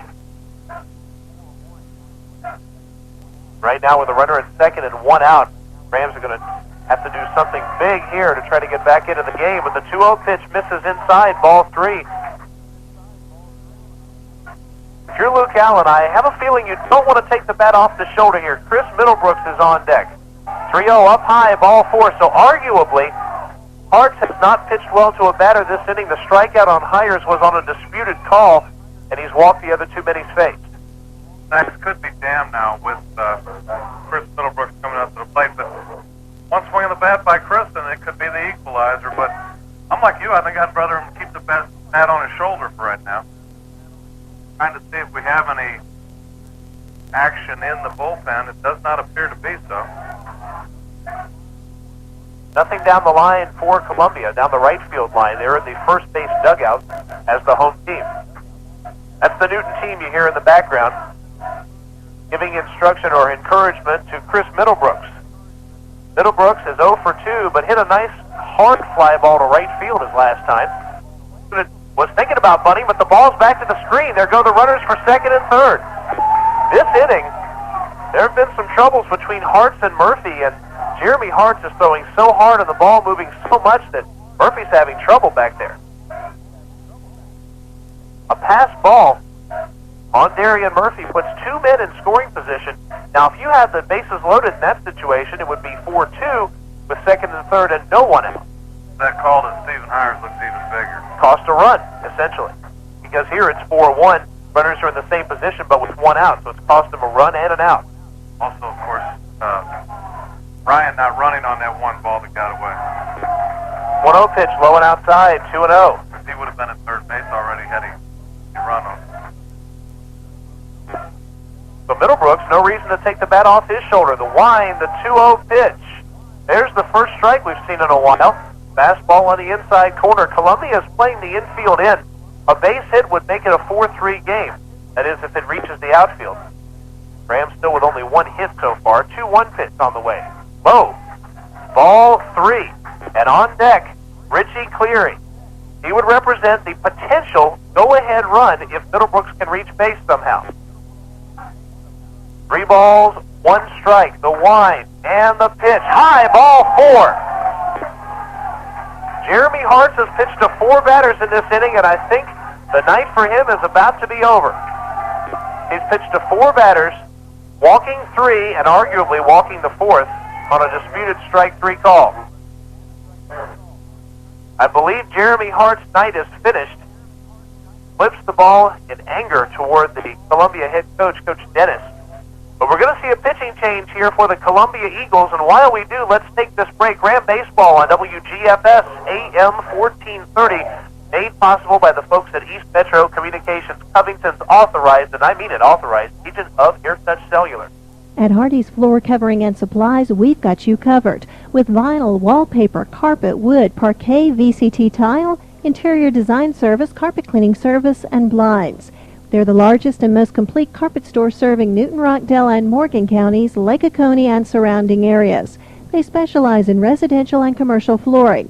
Their professional carpet consultants and interior designer will bring samples to your home, take measurements, and quote you a price all in one visit.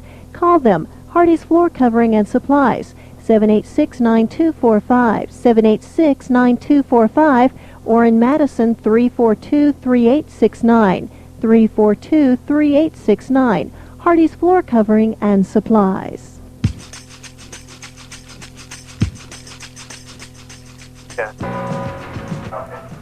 And welcome back to Cardinal Field, Jonesboro High School. We've got some changes here for the Columbia Eagles, the Rams, with the bases loaded and 1 out, trailing 4-1. Bill Dolan, can you give us what you know at least as far as the changes are concerned? Well, first off, Matt Vaughn comes in as a courtesy runner for Chris Middlebrooks, and of course that's in an effort to speed it up. It looks like the first baseman, Diedrich Murphy, is going to come in and pitch. He did come in the first game. I saw Terrence Clayton had been in left field. Looks like he moved out to right field. And Darius Gill also had come in toward the dugout, so I think you'll see a switch of positions for him. In fact, I wouldn't be shocked if Gill ends up at first base and Hart ends up at left. That looks like the way it's going to be. I believe Hart's out in the outfield right now. He wasn't happy when he was pulled from the game. In fact, that he was stomping around on the third base side, and instead of handing the ball to his coach, who was making the change, sort of flipped it at him. The head coach of Columbia wasn't very happy with the antics he had there after being pulled out of the game. So let's do him. Yes, Darius Gill is going to come in and play first base. And it looks like they're switching their entire outfield. Looks like Hart's going to play center field. Hart's is in center. And Clayton goes to right field. And I guess that means Reed goes to left. Changes while you wait here at WGFS. Meanwhile, Richie Cleary is up. First pitch to him, swung on line right back at our faces. It's 0-1. Richie Cleary, 2 strikeouts and 2 plate appearances. Now, I think it's a safe bet that you're not going to see Diedrich Murphy throw quite as hard as Jeremy Hart. The Rams might be thrown off balance for just a little while by that after having to look for that fastball. Bases loaded. 1 down here. Rams trail by 3. The 0-1 pitch to Cleary. Swung on and hit high to left field. Going back on it is DeMario Reed. It'll stay in a park for the Swami, but way too high, and actually the ball ended up pretty shallow. I was beginning to wonder if Ryan was going to be able to score on the play, but he scored easily as the throw was cut off and it was well up the line. The runners, Luke Allen at second and Matt Vaughn at first, held after the sacrifice fly as the throw was cut off. So with 2 down, we're going to see a pinch hitter here for Britt Mask, who was pretty much overmatched in 2 trips up there, 2 strikeouts, 1 swinging and 1 looking. Here's Lane Floyd to pinch hit. Floyd, one of the people that, for Joe Brassfield, didn't have much use at the beginning of this game, being the lefty and hitting off of the hard-throwing lefty, but now that Diedrich Murphy, the righty, is in there, Floyd will come out here to pinch hit for Mask. Sure like to see Lane get a hold of something here and get this other run home, get back to within 1. Floyd 1 for 2 in the first game. First and second, 2 down. Murphy will step off. Oh, how big that one play is where they call out Stephen Hires. Pickoff play, the attempt to second base was into the runner, and a good play from Weaver. That ball almost ended up in center field. Well, you know this much. If it's a base hit to center field, I don't know if you necessarily want to test the arm of Jeremy Hart's out there. We know how powerful that arm can be. Well, you've got Luke Allen running at second. I think he'll be able to. First pitch in the dirt, ball 1. And Murphy, while he may not throw as hard as Jeremy Hart, still has good hum on that fastball. Boyle Baker on deck if Lane Floyd keeps it going. Baker was instrumental in the Rams coming back and beating Salem 3-2 in the first game here. 1-0 pitch, fastball on the inside corner for strike 1. Rams still with only 1 hit in this game. That was back in the first, Luke Allen's RBI single. Cleary has added a sacrifice fly for the second run. Pitch to Floyd, line toward left field. This one's going to be in for a base hit. Taking his turnaround, third is Allen. He's going to score without a throw, make it 4-3, and like his older brother Sam Allen, Luke diving headfirst to home plate. Greeted by his teammates, and he will step on home plate for a 3rd time. They wanted to make absolute sure that Luke Allen slid into home plate. His teammates forced him to go back and touch the plate.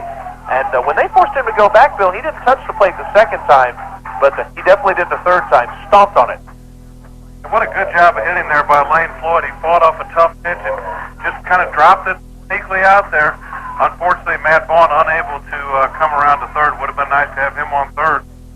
Now here's Baker. He takes a strike on the outside corner.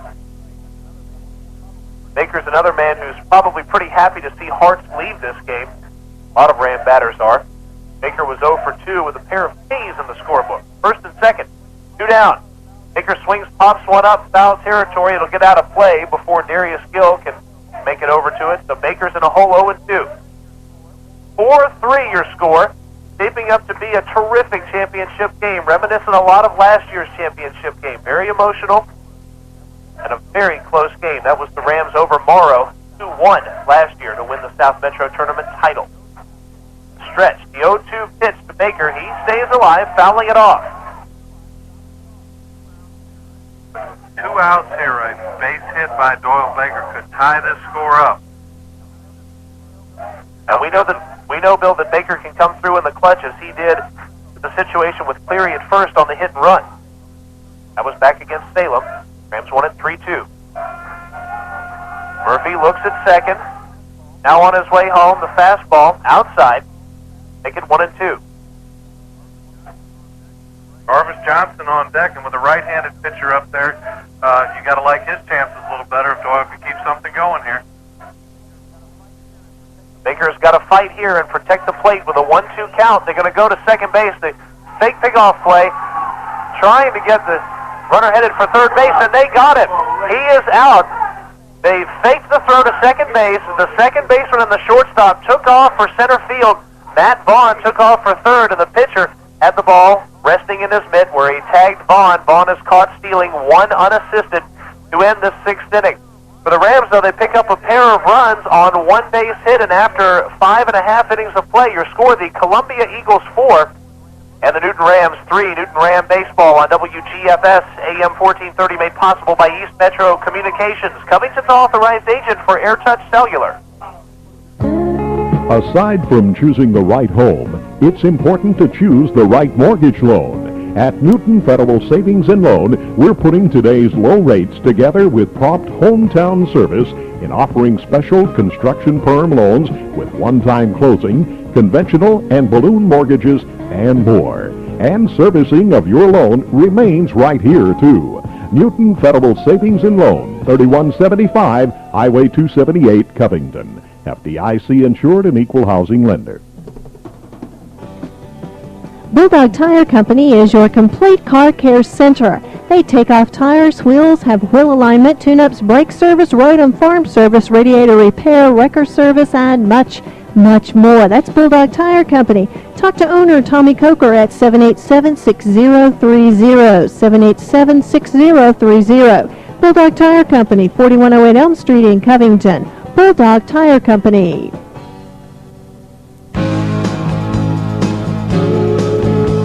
Back, Jonesboro High School, Cardinal Field. Here's your play-by-play, Kevin Holden. Richie Cleary winds his first pitch of the 6th inning, swung on and missed as the ball gets back to the screen. Bill, you want to try to do a good job of describing exactly what happened there with Matt Vaughn? He gets picked off to end the inning. Well, it was a fake pickoff play. The pitcher never actually threw it. Second baseman shortstop acted like the ball went out. He got up and started running, and the pitcher ran over and tagged him. One unassisted. There's a swing of a liner off to the right. It's the screen foul. Matt Vaughn hesitated at second base, almost knowing that he wasn't supposed to go to third base, almost knowing that a trick play was on, but seemingly, after the hesitation, almost against his better judgment, took off for third, and of course, all Murphy had to do was tag him. The wind, the 0-2 pitch on the way. It is line foul off to the right, out of play. Credit the Columbia Eagles. These folks play some good, strong, fundamental baseball. They know how to play. They know how to bunt. They also run the good pickoff plays. So they've definitely been busy in practice. Middlebrooks the sign. Here's the 0-2 pitch. Swung on and missed. It gets away from Middlebrooks. He'll throw down to first. Hires digs the throw out. A strikeout and 2-3 on the putout. 10th strikeout for Richie Cleary. So with one down, here's Ja'Cory Martin. Sorry, Bill. That's one of the better strikeout totals I've seen Richie get. In fact, that may be more than I've ever seen him get. He has really settled down at that first inning. Had the one bad inning where a couple of tough breaks hurt him. First pitch here is outside for ball one. And Bill, if we're looking back after the 7th inning and the Rams don't come out on top, there are so many things that you can look at, so many little plays that hurt the Rams. There's a swing, a big swing and a miss. It's 1-1. You can talk about Vaughn being picked off there. You can talk about the non-call and the interference at home plate. Several other plays. 1-1 is on the way. It was in the dirt and had him skipping the rope. Ja'Cory Martin did a little dance for us there. 2-1. That was about a 55-footer out there, well out in front of home plate. Richie's starting to rush himself. He just to settle down a little bit, get through this inning, strike three call to Hires. 2-1 pitch, takes another big hack. He's bailing way out toward first base, comes up short, 2-2. And if you're Richie Cleary, when you see swings like that, I wouldn't be shocked to see him come back outside. I know I'm making a prediction here, and we haven't been good with it, but here's the 2-2. I think it was outside with the fastball, swing and a miss. The 11th strikeout for Cleary. That means now that 25 batters struck out 6 innings. It has definitely been a pitcher's duel for the majority of this game. There have been a couple of innings where the pitchers, especially the first, where the pitchers have had their troubles. But after the first inning, they have both settled down, done an excellent job. And Campbell and Martin both wear the hat. 3 people on that team. They add to Dietrich Fletcher, who picked up the hat trick by striking out back in the 5th. First pitch, Demario Reed thought about bunting. The pitch almost hit him, so he pulled it back for ball 1.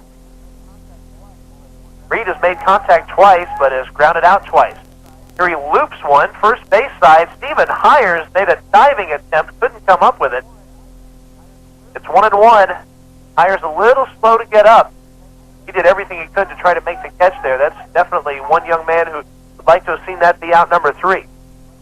He dove through the coaching box out there and appeared to injure himself a little bit there. That ground harder at the coaching box. Right where the grass comes in. Chris Middlebrook, like, push down the check on him. See if it appears to be okay. A ball and a strike here to Reed. For the Rams in the 7th, we'll see Baker, Johnson, and Easterday. 1-1 pitch. He's bunting up the third baseline. Nothing Baker can do with it except hang on to it. That's a base hit here with 2 down. We've been informed that the coach's box is a concrete box, so part of the reason why Hires came up limping a little bit, or came up a little bit hobbled, and still checking himself out there. But the bunt base hit here from Reed brings back Jeremy Hartz. Hartz, 1 out of 2 with a walk. Of course, he pitched the first 5 or so innings of this game before being lifted for Murphy, who the Rams seem to be hitting a little better. That ball, that last bunt really had a odd spin to it. It was going foul and then spun back fair, and Doyle Baker by that time didn't have a play. I think he thought it was going to go foul. I'm wondering if he hadn't picked it up immediately, he might not have had a play. First pitch up high, fastball. Cleary looked like he might have tried to overthrow that. It's ball 1. Doyle Baker cheating in well in at third, trying to take the bunt away from Jeremy Hart. Making as much noise as possible, too. They thought about bunting, but he pulls it back, and the count goes to 2-0 on the outside fastball. After Hart is Dietrich Fletcher. Has not put that on ball yet, at least not put one in fair territory. 2-0 pitch. Again, flashed the bunt and pulled it back, and again it misses for ball 3. Dietrich Fletcher on deck. He has Farrell and Buff. So Holden coming up next. So Richie really doesn't want to make a mistake with Jeremy Hart. Rams with a run in the 1st, 2 in the 6th. Columbia, 2 in the 1st, and 2 more in the 5th. Cleary goes to first base, but Reed wasn't very far off the bag. Back in. Lance one single, 7th hit for the Eagles. And at least the 2nd be a punt. Reed takes a strike here. It's 3-1. And Hart has been trying all night with that bunt. Finally laid one down, and it led to a run here for Columbia. You see how much the bunt can do. 3-1 is up high, ball 4. The runner was going, but do not credit him with a stolen base. He'll reach second anyway. Hart receives the free pass here from Richie Cleary, and it will bring up Fletcher. 4 walks for Cleary. Joe Brassfield is on his way out to the mound, and he is going to have a conference with his infield with the home plate umpire, having a conversation with him ahead of time. I don't know if he's making a switch, but the umpire has his lineup card out here. Talking it over with his infield is Joe Brassfield. So we have runners at first and second with 2 out here, and the Rams needing to bear down against a hitter who has had a lot of trouble tonight. That's one advantage they have. But they've also got to think about that top half of the 7th inning. They've only had 2 hits so far in this game. They'll be facing Dietrich Murphy with the 8, 9, and 1 spots. The difference is Rams strong in those bottom spots in the order. The other thing they need to do, though, is make sure they don't give up any more. They're within 1 run. They could come back. Richie's doing a fine job, and he needs to just really bear down on Teacher Fletcher and hold the ball by him, not play around. He has struck out 3 times. Tried to bunt several times. If he's going to try that again here. Fletcher takes the first pitch for strike one, right down the heart. Baker was at bat in the 6th inning when Vaughn was picked off. He was in scoring position and fell victim to a pickoff play in which the pitcher didn't throw the ball at all, but they faked that it had gone into center field. Vaughn was caught off guard, and he was tagged out by the pitcher. Series 0-1 offering up high, ball 1. Almost variation of his ball play. But worked to perfection, and reminiscent of something that happened last year in the region tournament. Cleary makes the pickoff attempt to second base. Britt Mask was at second for the Rams against Parkview in the region tournament, got picked off to end the game. Rams ended up losing their next game to Brookwood. Stretch the 1-1 pitch. There's a swing and a miss, and Fletcher really does look overmatched here. It's 1-2.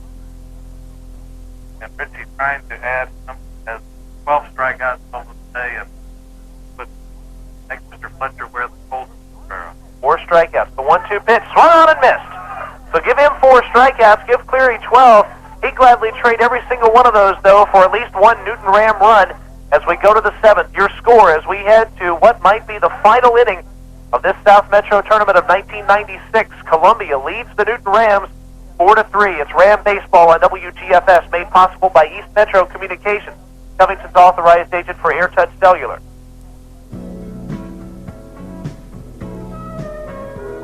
The Bank of Covington offers full-service banking and convenient locations, and you can find what you want in a checking account, savings plan, simple interest loan, and 24-hour automatic banking that gives you access to over 8,000 ATMs throughout the Southeast and the USA.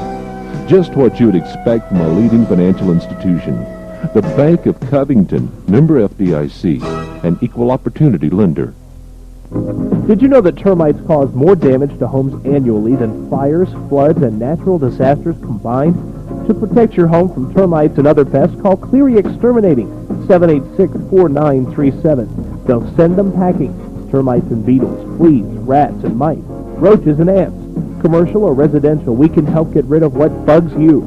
Call Cleary Exterminating on Highway 278 in Covington, 786-4937. At Cleary Exterminating, we make mouse calls.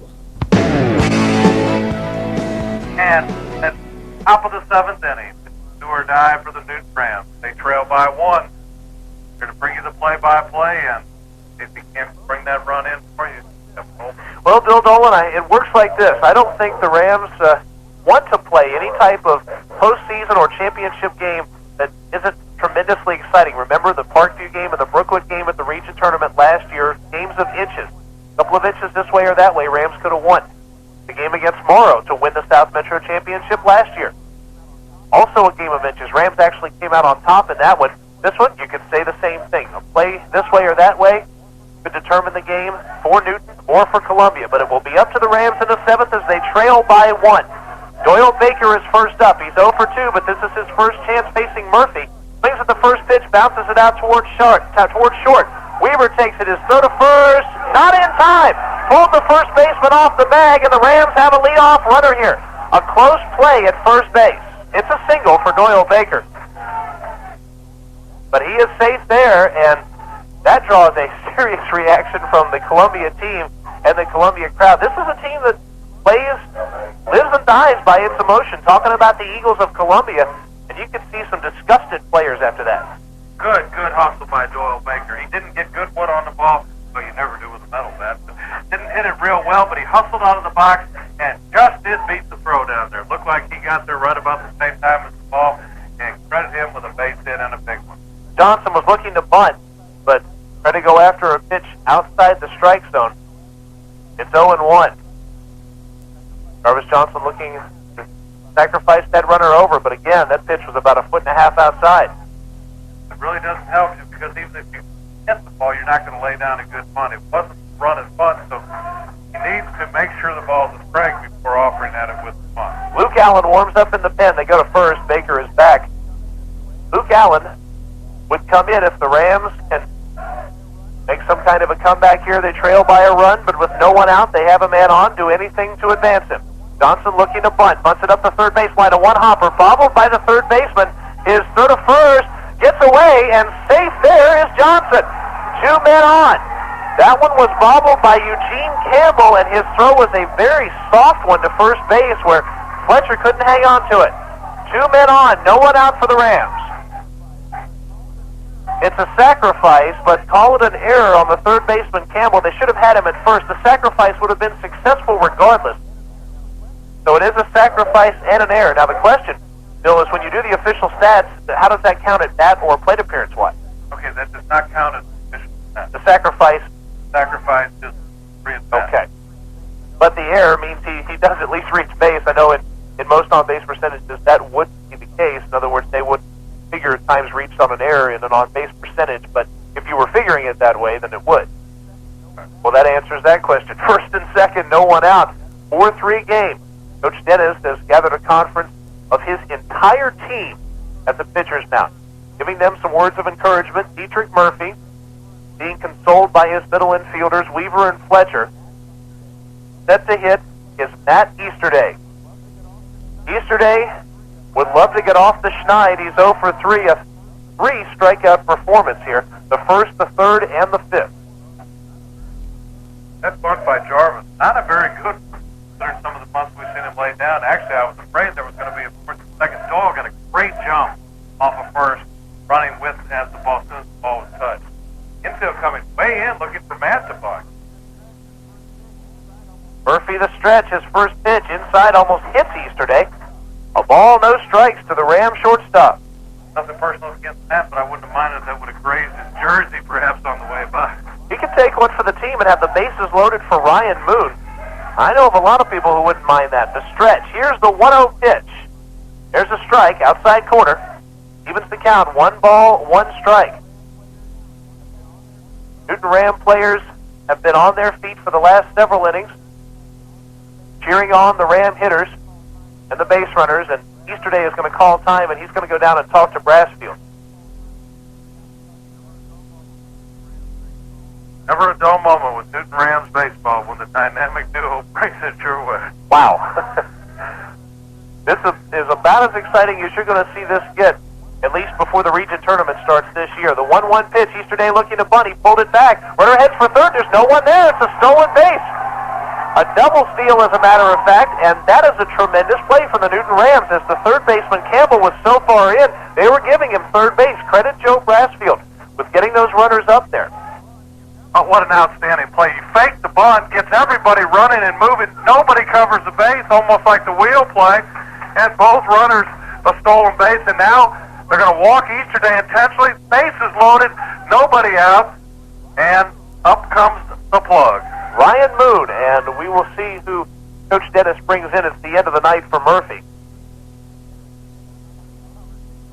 And Dennis is having a conversation with his infielders who don't appear too happy at the current moment.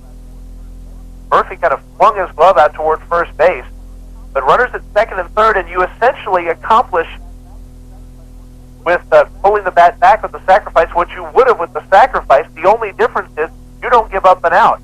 Both the runners move up, but Easterday is still the hitter. And now that you've opened up first base, they intentionally walk the leadoff man Easterday. But here you bring up perhaps the most fiery competitor on this Newton Ram team, Ryan Moon. It was evidenced, Bill, Wednesday night against Henry County. A 6-5 game. Henry County has runners at the corners, first and third. 2 outs.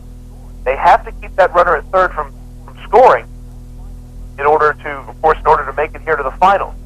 He hits a tapper just to the first base side of the mound, and Ryan Moon has, as Coach Brassfield called it, spit flying everywhere as he was diving toward first base to make the play. He did, and threw it on to first in time, and Coach Brassfield said that play was probably the picture of what Ryan Moon is as a ball player. Meanwhile, we've got some switches here and about, well, if we won't try to guess at a number of switches here, but there are certainly a lot of them.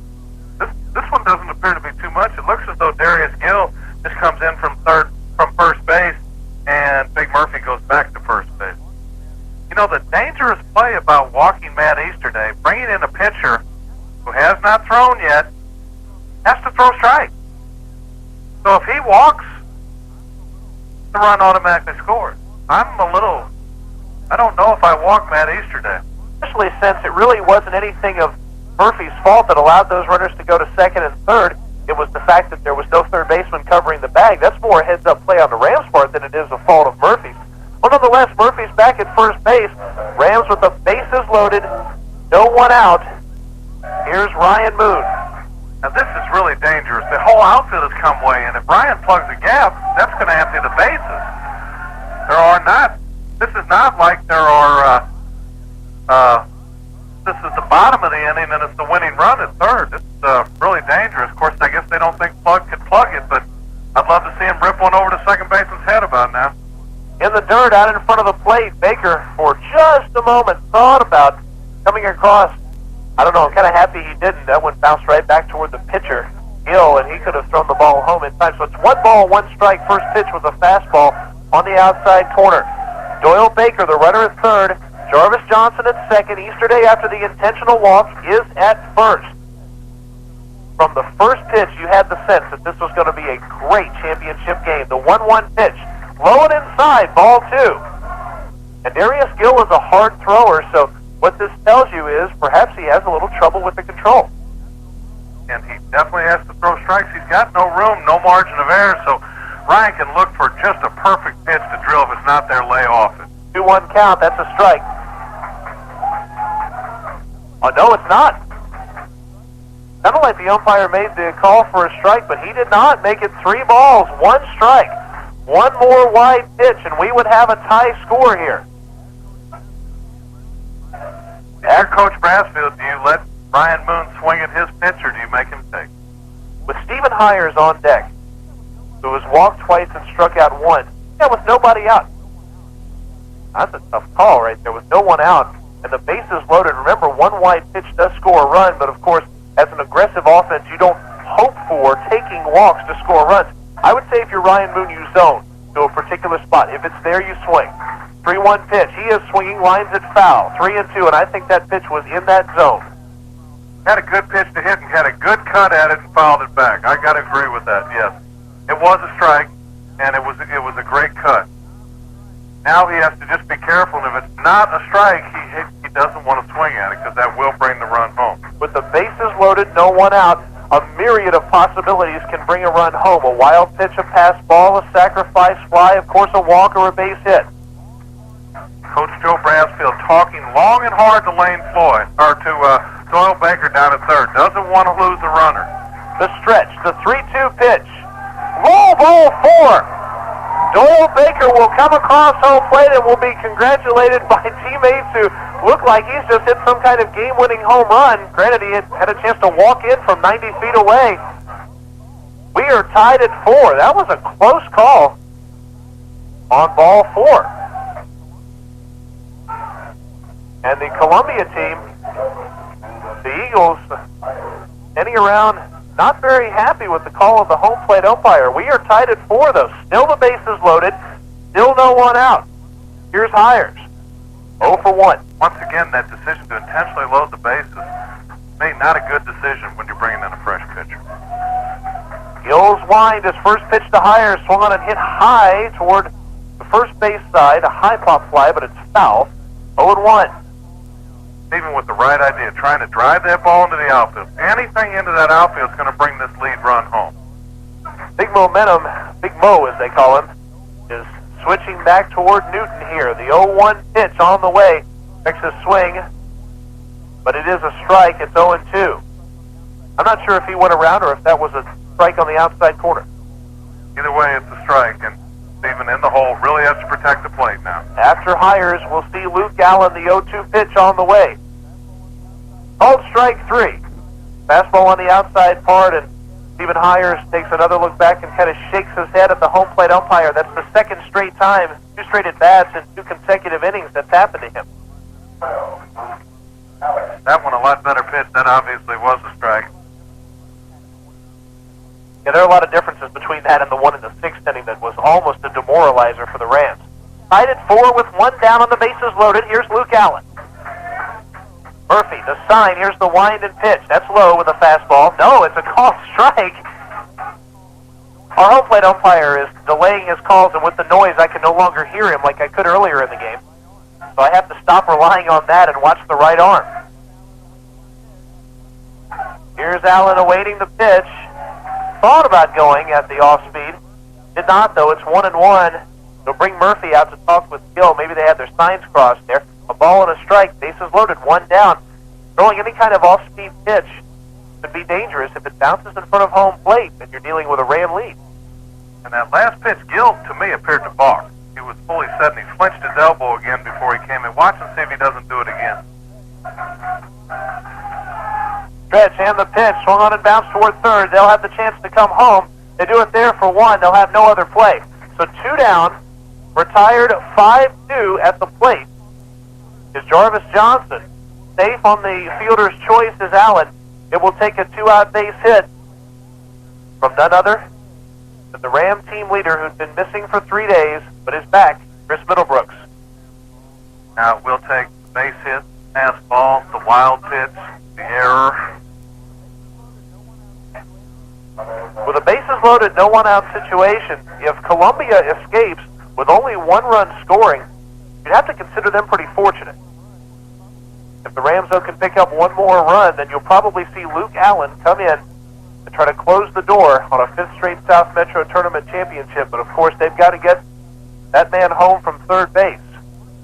Easterday is the man standing out there. First pitch is in the dirt. It gets away.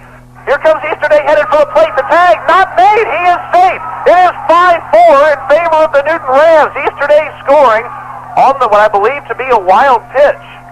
Easterday being greeted by his teammates who are absolutely ecstatic as the Rams have scored their 5th run to take the lead 5-4.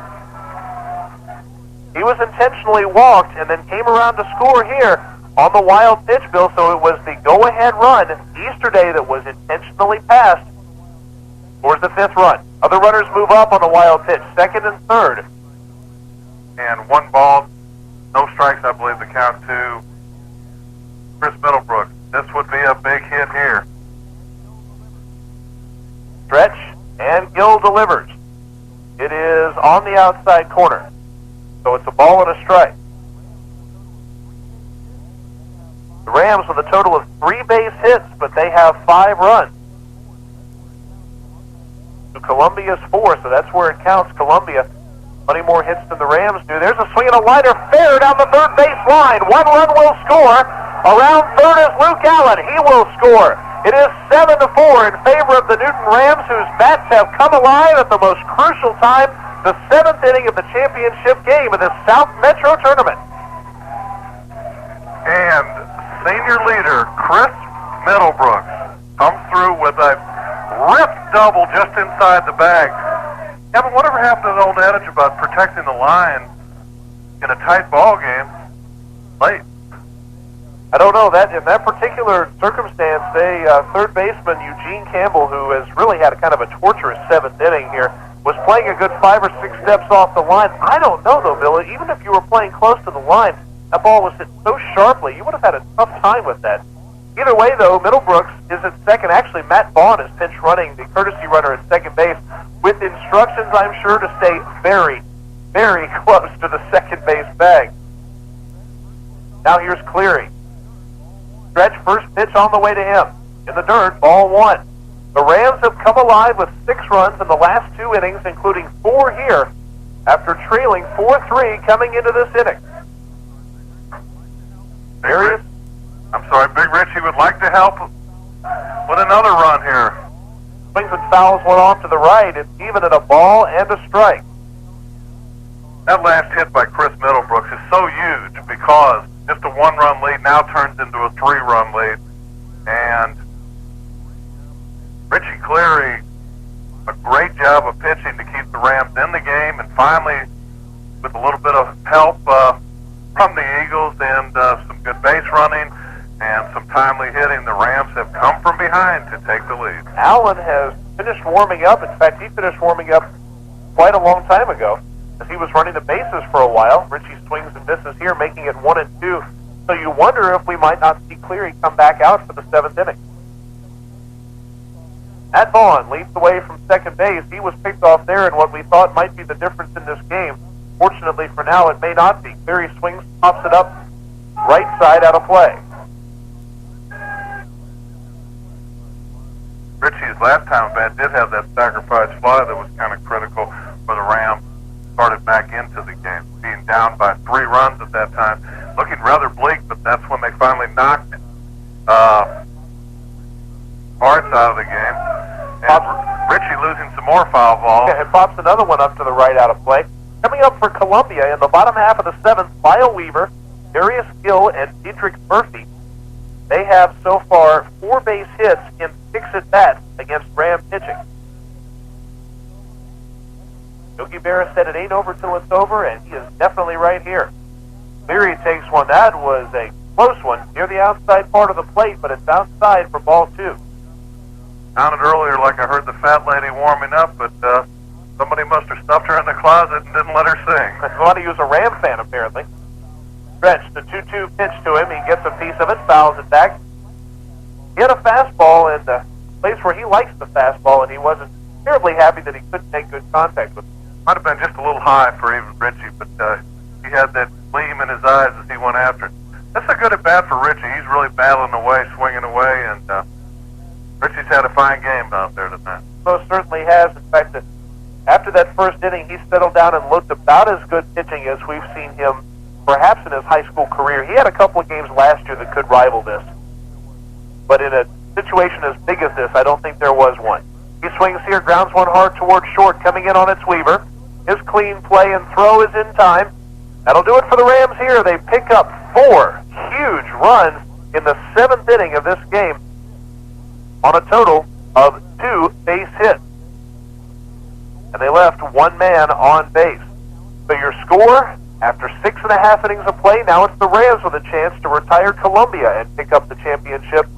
Your score is 7-4.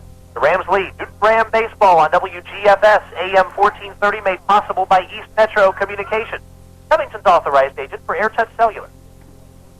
When you're looking for a garden tractor, you want one that won't back away from the big jobs. You want a Toro Wheel Horse garden tractor from Coast to Coast Home and Auto. Here's one tractor that's not afraid to get dirty. And with an available 20 horsepower Toro Power Plus engine, it can mow, till, plow, even remove snow without breaking a sweat. But don't take our word for it. See the complete line of Toro Wheel Horse garden tractors today at Coast to Coast Home and Auto. We think you'll agree they look great in red, but they're even better in earth tones. At Coast to Coast Home and Auto, we'd like to give you some powerful reasons to go get a Toro Wheel Horse lawn tractor, like an available 16 horsepower Vanguard overhead valve engine, or the largest mowing deck available on any lawn tractor, and a choice between a fully automatic hydrostatic transmission and a shift-on-the-go 5-speed. See one for yourself at Coast to Coast Home and Auto today. We have a full line of Toro Wheel Horse lawn tractors to choose from, and you'll learn that with so many high-performance features, you can make quick work of almost any job.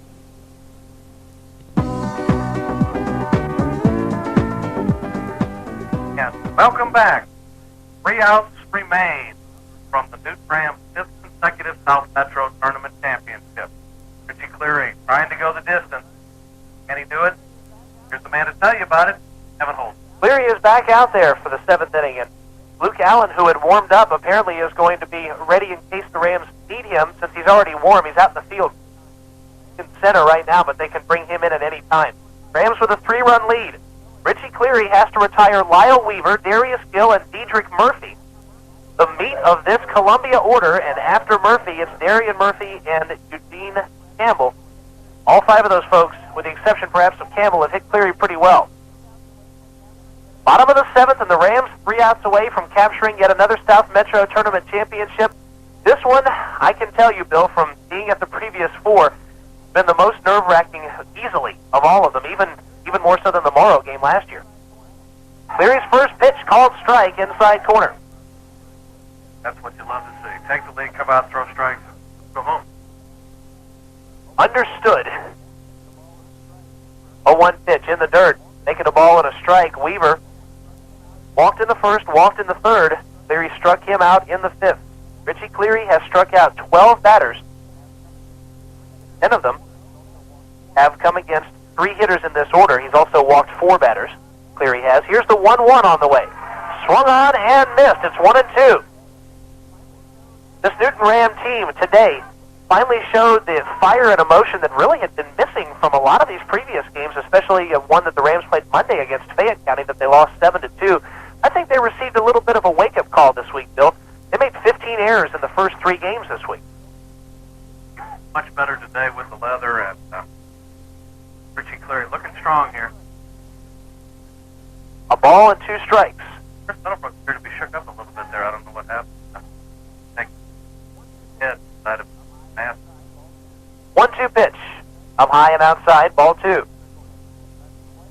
Darius Gill on the on-deck circle has done quite a bit of damage. In fact, the Rams haven't retired him the entire evening. Here's the 2-2. Just a little bit high. Full count, 3-2. The home plate umpire turns toward the Newton side and emphatically shows it is 3-2. Shows it just to them. Middlebrooks flashes the signal. Payoff pitch on the way. Swung on, just got a piece of it, fouled it off. Next Ram action, and we don't want to be thinking about games beyond this one, but just to let you know that they'll be playing Troup County. That'll be at Riverside Park, and it will be a 6 o'clock start live on WGFS, AM 1430. I'll be bringing you the play-by-play action for that by myself, but Bill will be back with me later on in the week. Payoff pitch, outside, ball 4. And just like Jeremy Hart with the lead, the last thing you want to do is to walk that leadoff man and get him on base, especially with Gill and Murphy coming up, who are 4 out of 5 against Cleary so far in this game. And I will be back with you Friday afternoon for the sub-region opener against Brookwood. That's right, the Brookwood Broncos. There's a snap throw to first, runners back in. The Broncos come to Riverside Park. Will start at 5. That one will also be live. And then Saturday, the Rams go to Troup County. We may have to be bringing you inning reports. Nonetheless, we will have a WGFS representative at that game, we hope, and let you know how that one turns out as well. Cleary's first pitch outside, ball 1. And again, remember that the Rams do have Luke Allen, who warmed up in the previous half inning if Cleary runs into trouble. Stretch. The big righty delivers. It's low, 2-0. Rams are going to make this interesting even here in the bottom half of the 7th inning. They certainly don't want to put this runner on and bring up the 9. They've got the guys that can do it. Cleary kind of a lob toss to first base, letting Lyle Weaver know that Cleary's thinking about him there. He's got a 2-0 count with no one out, and Joe Brasfield, after talking with the home plate umpire with this count here, is going to go ahead and go out to the mound and call his infielders around and have a talk with them. Brasfield will be giving instructions to his team. The Eagles started off here with Cleary in the 7th, walking Lyle Weaver. Darius Gill singled in the 1st. He was hit by a pitch in the 3rd, then doubled in the 5th. Dedrick Murphy right behind him also singled in the 1st. He popped out to short in the 3rd, but then doubled following Gill's double in the 5th. So those back-to-back doubles, we thought, put the game away in favor of Columbia, but the Rams just did chase Jeremy Hartz out of the game. That was a big momentum change, or not Hartz out of the game. He was still pitching well, although he had basically seemed to have lost not only his control himself also. There he goes to first. The man is back in there. A 2-0 count. Still no one out. This one is a strike on the inside corner. Important pitch there for Richie to get back in the count, because now that's going to force Gill to be up there looking a little more and take the pad off his shoulder. Sure would be nice to see the Rams turn 2 here, wouldn't it? Certainly would, and the defense has been better up the middle recently. The 2-1 lined right back at us. Evens it up. 2 balls, 2 strikes. Great bird's eye view here of the field, sitting right behind home plate. That ball came right back at us. Richie has evened the count now. Oh, another K would be nice. Cleary has 12 of them. Wouldn't mind having one more here. The stretch from him and the 2-2 pitch, the curveball up high, 3-2. We've been at Jonesboro High School throughout the day. This is the 4th of 4 games, and the host team, Jonesboro, having the folks that have had to be here for all 4 of them, running the concession stand, doing the scoreboard, and so on and so forth, the unsung heroes of the day, helping to keep this thing running smoothly even through the rough weather. They've done an excellent job. Stretch, payoff pitch. It is outside, ball 4. The umpire took a couple of steps out of the way, thinking the ball got past Middlebrooks. It did not. So Cleary has put the first two men on here with no one out, and Columbia looking for a rally just as the Rams had a rally to start the inning.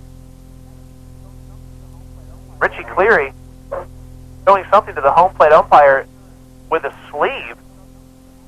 I'm not sure if Cleary did something to his right sleeve or if this is perhaps the arm trouble that we mentioned before. I don't think it's arm trouble, but the way Cleary has that sleeve up over his hand, something may have happened on a pitch. Perhaps he has a rip in that sleeve. I think the elastic might have come out of it, not long, and they're going to cut some of it away because it appears to be coming down and hit the face. Dr. Vaughn out there with the scissors cutting it away. looking for the save after missing on the being picked off at second base a couple of innings ago. Matt Vaughn will help to get that sleeve off of Richie Cleary. Yeah, apparently something has happened with it is pressed all the way down. The sleeve is down to where his fingers are now, and Vaughn is working on that. So something must have happened to Cleary. Well, they've cut a portion of it off, and so Cleary's got an unusual-looking right sleeve, but nonetheless it's a functional right sleeve, and that's what he wants. Good crowd for Newton as I look down the left field side. As always, supporting this Ram baseball team. Quite a turnout. Always impressive. First and second, no one out, and facing big Dietrich Murphy, who has done some damage. A single and a double in 3 trips to the plate. Cleary will have to watch how he pitches this guy. 7-4 your score. Bottom of the 7th inning. First pitch to him. Strike called inside corner. Rams have some experience with the South Metro Championships on this field. They played it here 2 years ago. The Rockdale Bulldogs. 0-1 pitch. Swung on, grounded toward short. Easterday bobbles it. He's going to go to second. They get the force. And to safe, not in time, and they thought they might have had him at first base. The Rams not terribly happy with the call, but the Rams do get one out. That's the important part. Easterday bobbled that grounder for just a second, but his throw to Moon was in time. And once again, going down the line, Dietrich Murphy, awfully slow. Easterday bobbled it, kind of flipped it to Ryan Moon, and he still had time, and possibly even got Murphy at first. I'm really surprised that Ryan Moon even went ahead and threw it. I was like, there's no way possible. I don't think I've seen anybody run that slow since, Sure. Vance Clausen last year. Let's put it this way, folks. The Braves had a contest a couple of years ago between Damon Berryhill and Sid Breen to find out who was the slowest man, and I think Murphy would have come in well behind both of those. He would have technically, quote, won that contest, but Murphy does take it to first safely, so we have first and third here for Columbia. One down, and the Rams will concede that run. Juan Champion is the pinch runner at first base. It doesn't shock me terribly much that they would put in a pinch runner for Murphy at first, so that makes the double play a little bit tougher, but again, the Rams will concede a run here for the out, up by 3. There he stretched, his pitch, swung on and missed. Darian Murphy, a single and 3 trips up there.